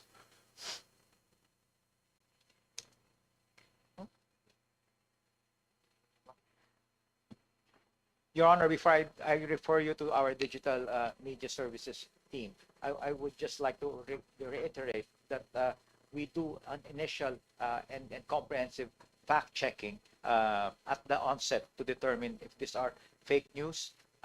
We also check the sources of the content, if they are coming from curated sources of news or spurious overnight links that just came up, and from there we try to address the fake news. But to add to what I'm saying, Your Honor, may I refer you to our digital All right. Good evening, Your Honor. So under the Media Information Literacy Campaign, we have several programs that includes workshops, trainings to equip the members of our society in fighting fake news and determining what constitutes as fake news. So for one, we have the MIL fact-checking workshop series, which we conducted with Verifiles. So with this, we strengthened the fact-checking capacity in government media by training 75 fact-check officers from state media outlets across Luzon, Visayas, and Mindanao. And the initiative actually ensures that state media communicators are equipped with tools and methodologies to detect, verify, and counter disinformation. And on top of that, we also have the training of trainers that we are doing to create the multipliers for MIL education. So by this, we trained educators nationwide, and the program pilot of the MIL module, which is further refined by a feedback mechanism. So these educators will later cascade the knowledge to their respective schools, their students, their institutions, to ensure the sustainability and the consistency in teaching media literacy. And also, we have the National Schools Press Conference na kung saan ini-embed din namin yung MIL in student journalism. So, the concurrent session with school paper advisors provides the practical MIL insights. So we taught them how to mentor student journalists in being responsible when it comes to reporting, ethical fact checking, and critical use of media. So this ensures that future campus journalists and their advisors become frontline advocates against disinformation. And also we also brought MIL directly to the students during our mall caravans with the DOE. So within this program, we integrated MIL sessions into this DOE mall caravans. So wherein the program taps into the youth audience, and they naturally gather hundreds and hundreds of them in malls to hear and make it relatable for them kung ano ba talaga ang media information literacy. And of course, recently, we also have Usap Tayo Bayan Muna, talakayan kasama si Yusek Claire Castro. So this program fosters a dialogue-driven MIL learning in universities. So through a parang town hall style discussions, with Yusek Claire Castro, students from, let's say, PUP, CEU, and STI are directly engaged in conversations on truth, responsible media use, and civic responsibility. So those are just few of the programs under MIL, Your Honor. Thank you, Madam Chair. I'm quite delighted to hear that there's a comprehensive framework, it seems like, and I think most importantly, there's a dialogue between all stakeholders so that we can ensure the proper literacy in establishing or determining what's exactly fake news and what's real. However, I've yet to hear any mention, any key performance indicators or KPIs. How can we evaluate how successful we are in our efforts? Because as mentioned by the good secretary, I believe we're pouring in 16 million. And perhaps in the grand scheme of things, this may not seem like a large amount, but every piece counts. So if we have no performance metrics to measure how successful our measures are, or plans are, this is also a waste of money. So I'd like to hear from the PCO if we do have metrics in place for this.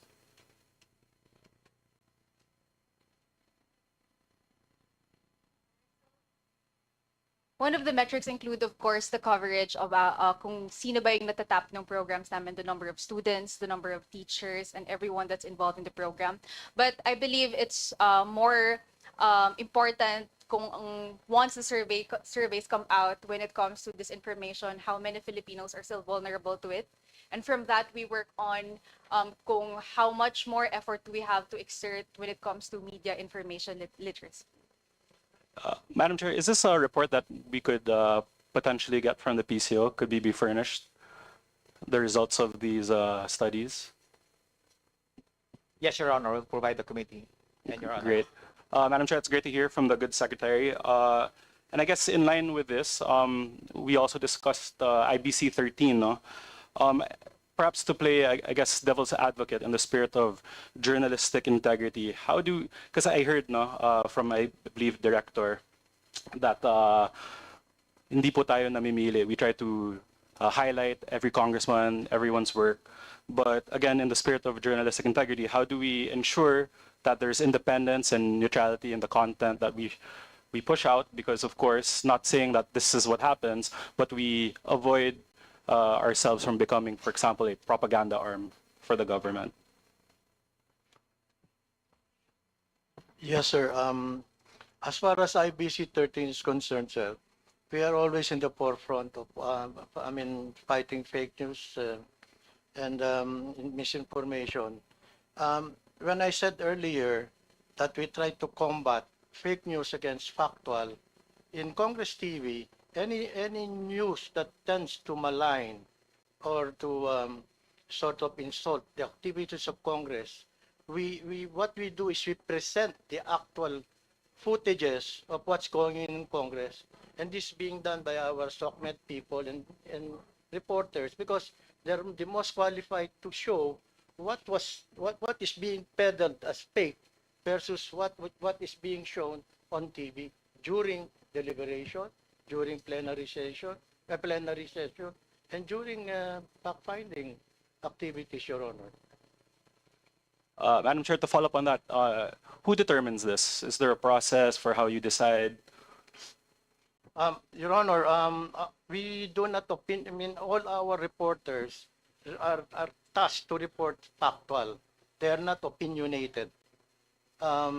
Even if I don't interfere in their news, but they are trained to make sure that their news are factual and none of their personal opinion is embedded in whatever they report. Kaya actual lahat ng ano nakikita rito sa plenary session, sa mga committee deliberation, nilalabas ho namin ng live. Tapos meron kami tinatawag na Congress at Work na sinasummarize naman namin every Saturday. Okay, Madam Chair, that's actually my last question. I would like to thank the PCO family, Secretary Gomez, and all those who spent their time with us today. With that, Madam Chair, I yield my time and the floor. Thank you. Thank you, Madam Chair. Thank you, Honorable Assistant Minority Leader Daza. The committee now recognizes Representative, the last interpellator for the second round, for the first round, sorry. For the first round, sorry. We now recognize the Honorable Rufus Rodriguez for his interpellation. Thank you, Madam Chair, and of course to the Vice Chair and our Chairperson, Mika Swansing over there. And good evening to Secretary Gomez and the officialdom of the Presidential Communications Office. First, I'm glad that our good friend, our colleague, Precious Castello is here. Thank you. We are happy to see you here, back to your home. We're also happy to see my dear cousin, my primo, Jimmy Policarpo. So, you know, we are here because we have the presentation of the budget. And I have read, this was earlier given to us, and I have read the accomplishments and achievements of the PCO, and we are very proud of this office. And so therefore, looking at the budget, we saw, Madam Chair, that there was a very small increase of 381 million pesos. Is that the right amount? 381 million.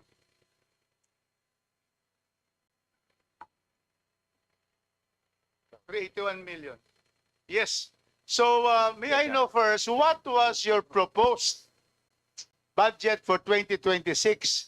And the NEP has only given you 2.5. We know that this difference between your proposal and what the DBM has submitted to this committee.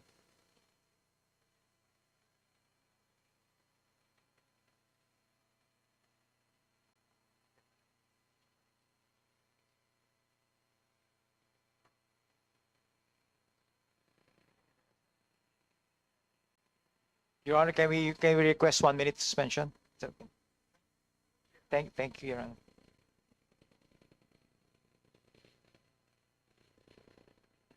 Committee suspends the hearing.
Committee resumes the hearing.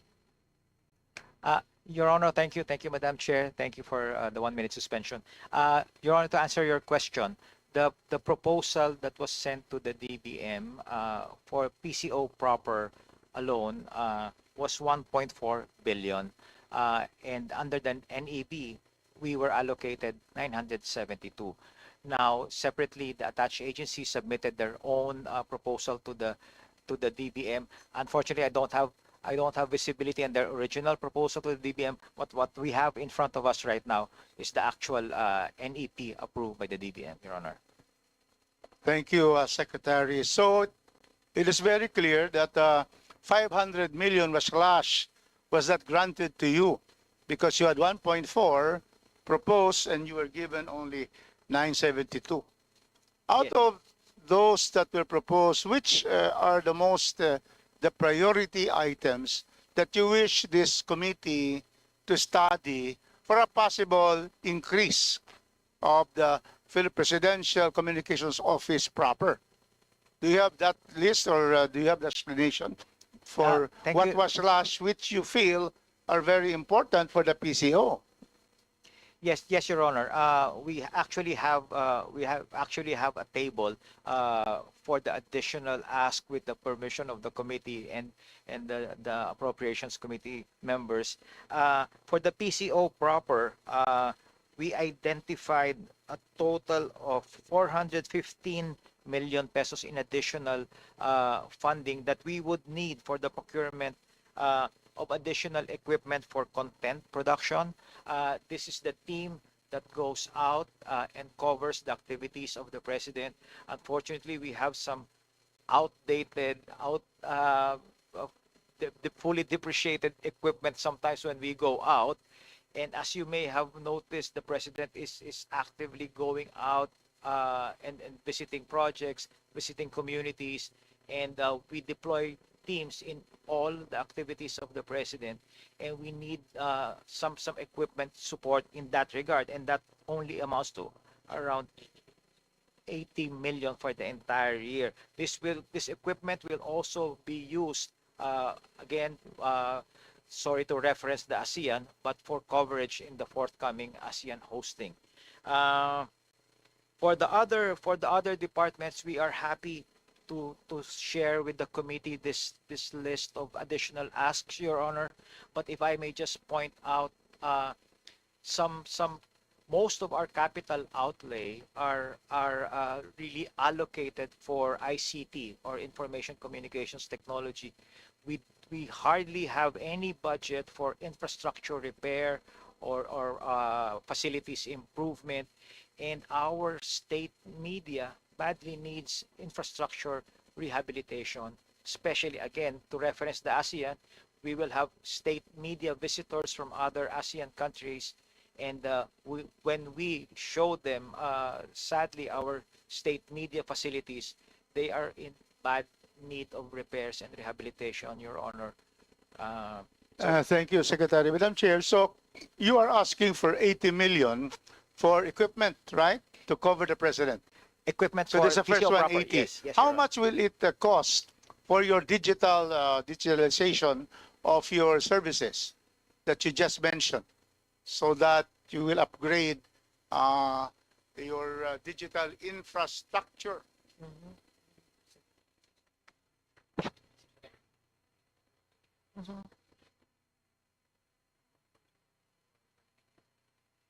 Yes. Thank you, Your Honor. Actually, the digitalization program is really spread across all the attached agencies of the PCO. How much would that be? So, for example, for PTV4, it would cost around 1 billion pesos to purchase additional digital television transmitter to broaden our reach and to digitalize PTV4. For IBC 13, they are requesting for capex digitalization of 300 million.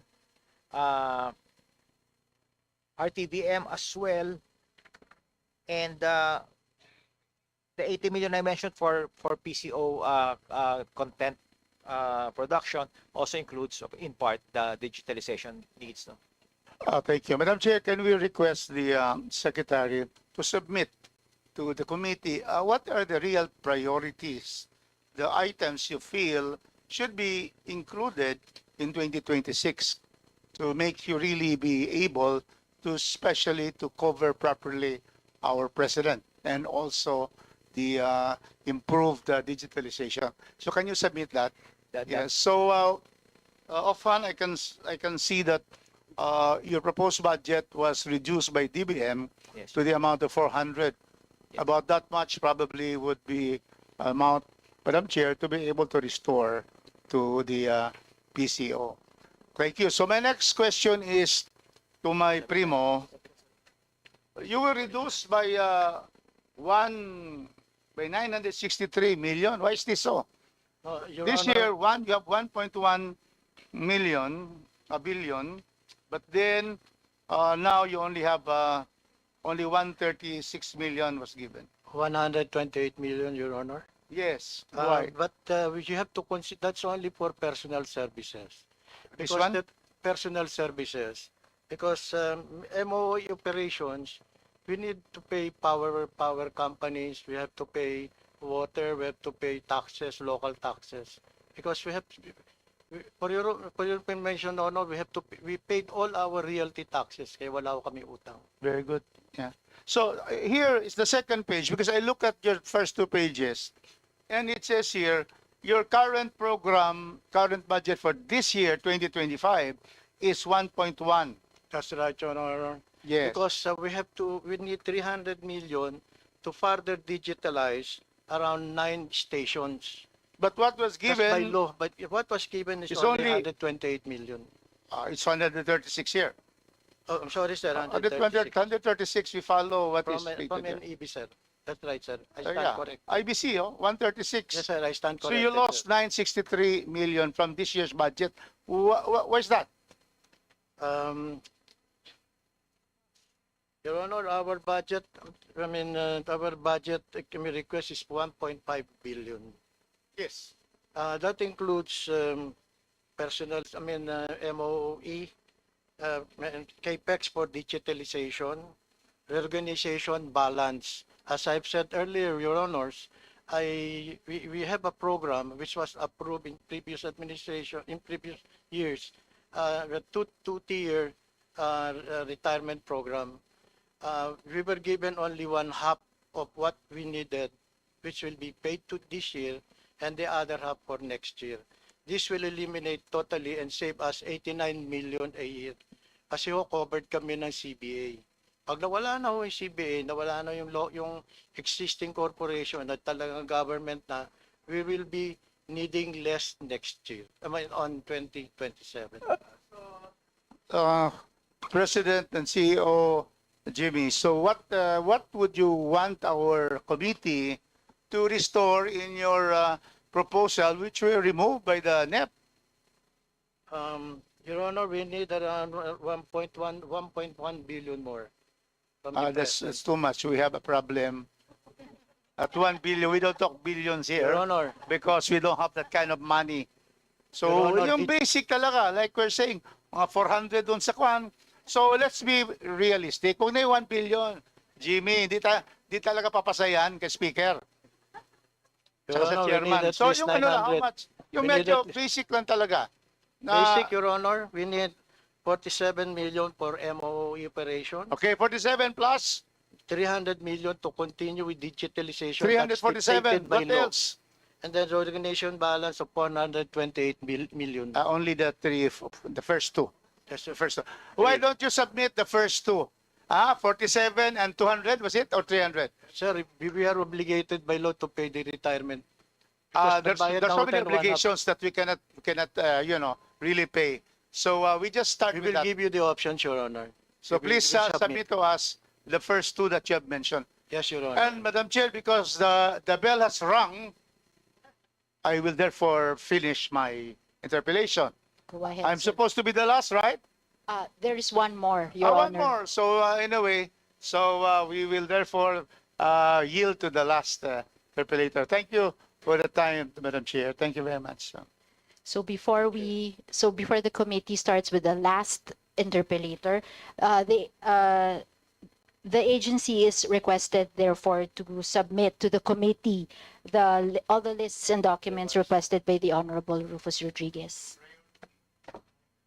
The priority items It as will be our specified pleasure, by. Your Chair, Madam Chair. Okay. For the second round and the last interpellator, the chair recognizes Representative Tony Boy Roman for the last interpellation.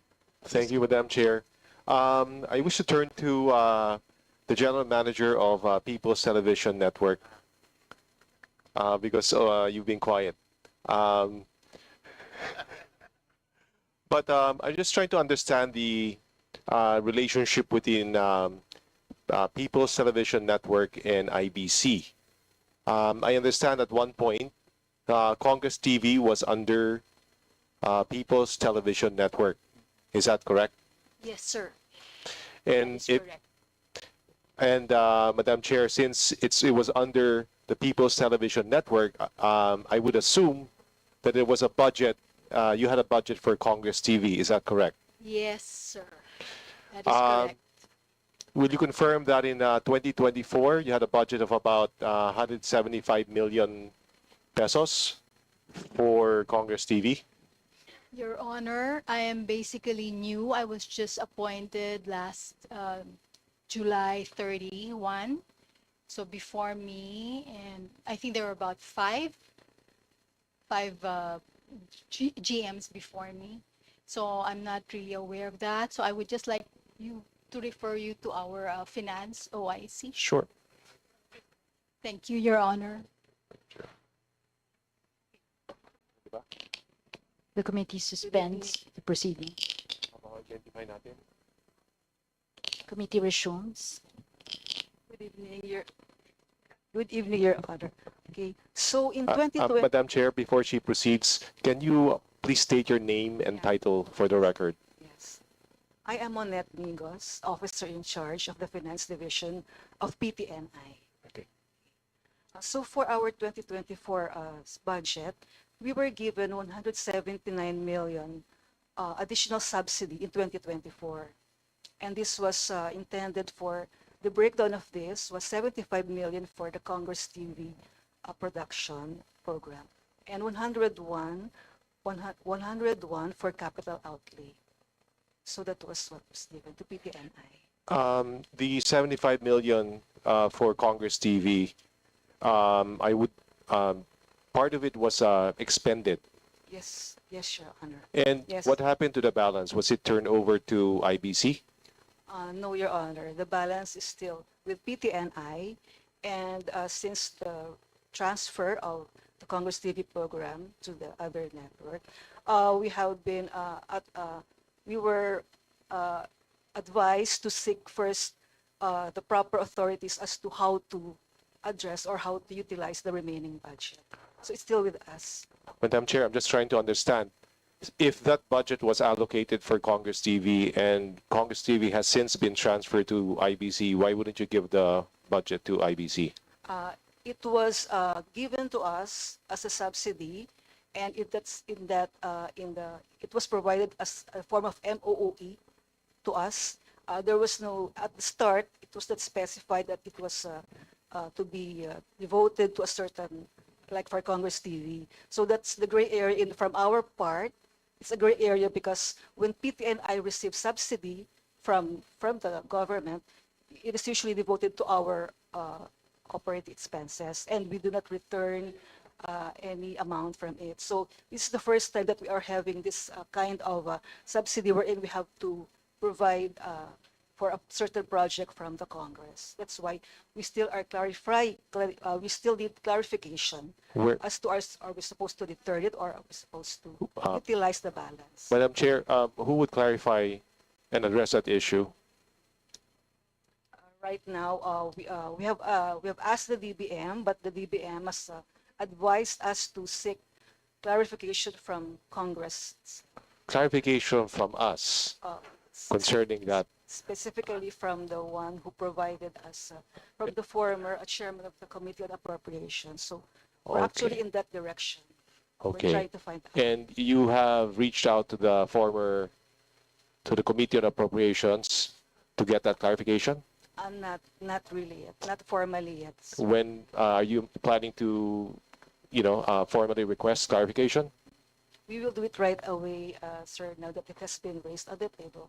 Eh, We will do our best to And, address. and Madam Chair, to President Jimmy Policarpio, do you want that fund from People's Television Network? Um, Let me explain, Your Honor. When I was called by the office of the Speaker to handle Congress TV, we immediately started October 1 of last year, in spite of the absence of a formal budget for that purpose, because we believe in assume the responsibility of what should be diversified or be spread to all people, what Congress was doing. I think at that time kasi ho, medyo nag-ano-ano ho kasi marami mga negative eh. Kaya sabi ko sa staff ko, no, we'll start immediately. We started October 1. But President Jimmy, you want the funds from People's Television Network, correct? With the indulgence of the committee, Your Honor, I will not oppose. My next question to, Madam Chair, my next question to People's Television Network. There was also, as part of the budget for Congress TV, an allocation for digital trial television, DTT, in Legazpi City. There was an allocation of 50 million pesos. Do you confirm that? In 2024? In 2024, sir, the amount that was given to us for a total of 179 additional was nearly broken down. Yes, a part of that was intended for this DTT. regional. Yes, sir. Yes, sir. And it was first 50 million pesos. It was actually 50 billion. Yes. Was that eventually acquired or purchased? There were setbacks in the bidding process, and may I turn over for a more appropriate answer to our back Madam or Chair? to our PMO who is with us right now. Okay. Okay.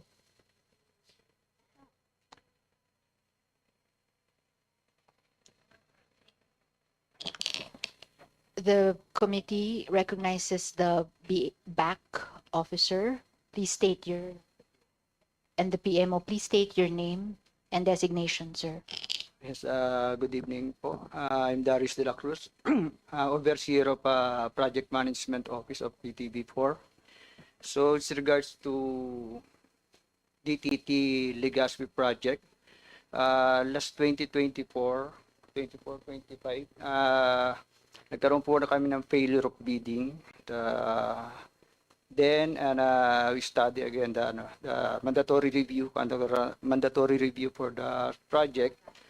And as of now, we are on the So, ngayon po nasa kami sa pre-procurement process ng project ng Legazpi. So, hopefully before end of this year, the project will award to the participating bidder, sir. So the 50 million pesos is still intact. Yes, sir. Is that 50 million, the DTT, was that meant for Congress TV? If I may, sir, we were informed that of the 50 millions was yes for Congress TV, sir. And to clarify also, the Legazpi project is only around 20 million. There are other projects also allowed under the 50 million. But all the DTTs were for Congress TV. That was what we were made to understand. So the Ilocos DTTs, the Legazpi DTTs were for Congress TV. Yes, Your Honor. So assuming that there's a successful bid, you would turn over the DTTs to Congress TV.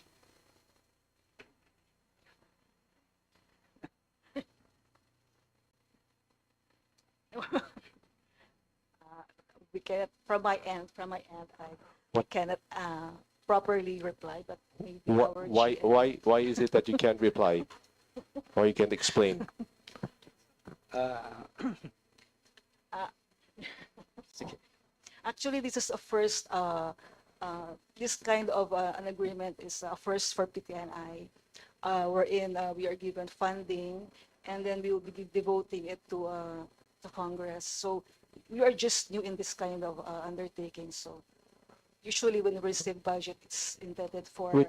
for PTN. Well, the reason, Madam Chair, I'm asking this line of question because I see the disparity in the budget asked by IBC and what was proposed. So from my point of view, IBC needs all the help it can get from the previous allocation that was intended for Congress TV. And also that would include the DTTs, which is part of the digitalization initiative. That's why I'm asking these questions. Apparently, the resource persons are unable to explain exactly who would eventually get the DTTs and who would eventually get the amount left over with the People's Television Network, and that they need to basically seek guidance from the Committee on Appropriations of Congress. So that's why I'm asking these questions. But I have nothing further, Madam Chair.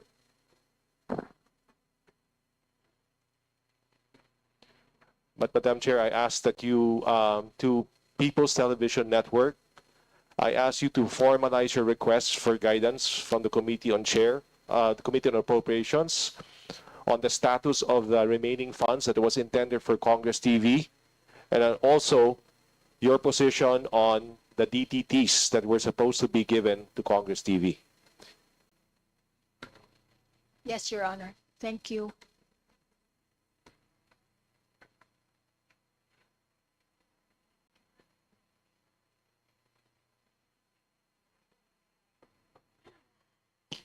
Maybe the committee requests PTV4, whatever documents or lists the Honorable Roman is requesting, can you kindly submit to the committee, because it cannot be that we cannot answer his inquiry. Ma'am. Yes, Your Honor. Unfortunately, I'm sorry, but there was no clear turnover from the former GM to me. So I'm still at the loss, and I'm just still studying how the system goes with PTV4. But yes, we will submit what is needed. Thank you. Maybe the good secretary has a comment on that, sir. Yes, thank you, Your Honor. Actually, just like GM Malu, I'm also new to the role, but when I first visited and sat down with PTV to be appraised on the operations of the network, that particular issue actually, Your Honor, came up, and it was upon my prodding that I asked them to seek clarification from the Committee on Appropriations, which allocated that budget to PTV4 precisely for Congress TV that has since moved to IBC 13. And the direction really was to write a letter to the committee to seek clarification. Number one, if they can reallocate that budget for internal purposes, or number two, hand it over to IBC 13. We are at the disposal of the committee, Your Honor, and rest assured that our two attached television networks will comply with the directions from the committee. Thank you. Thank you for the clarification, Secretary. Madam Chair, just sort of a request as a follow-up. When the formal request for guidance from the Committee on Appropriations is submitted, can you attach all relevant documents showing how much was the allocation for the People's Television Network and all other relevant documents after that? Yes, Your Honor. Thank you.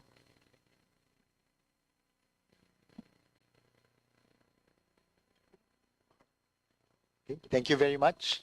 So on that note, Madam Chair, may I move that we terminate the budget briefing of the Presidential Communications Office, including attached agencies and corporations. I so move, Madam Chair. Any I second second? the motion. It has been moved and seconded. The motion is carried. The budget briefing of the Presidential Communications Office, as well as its attached agencies and corporations, is hereby terminated. Thank you very much, Secretary Dave Gomez, and to the whole PCO family for the time and all of your invaluable inputs. Again, thank you for being here despite the work suspension, and thank you for staying until 8:30 in the evening.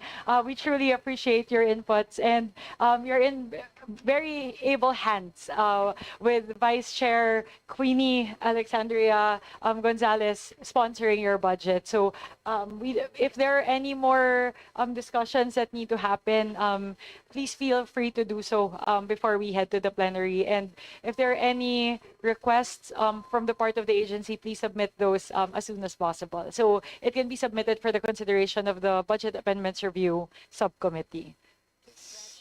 Sir, congratulations. Sir. Thank you very much, One Madam Chair. Thank final- you to the committee. It's our pleasure to be here. Thank you very much po. Thank you Maraming very salamat. much. Yes. One final motion, Madam Chair. Yes, May I SBC move that we Garcia. suspend briefing and resume on Wednesday, August 27, 2025 at 9 a.m. I so move, Madam Chair. I second the motion. It has been moved and seconded. The briefing is hereby suspended and will resume tomorrow, Wednesday, August 27, 2025 at 9 in the morning. Thank you to all of our House members and members of the Committee on Appropriation for being here today. Thank you very much, everyone, and see you tomorrow, 9 a.m.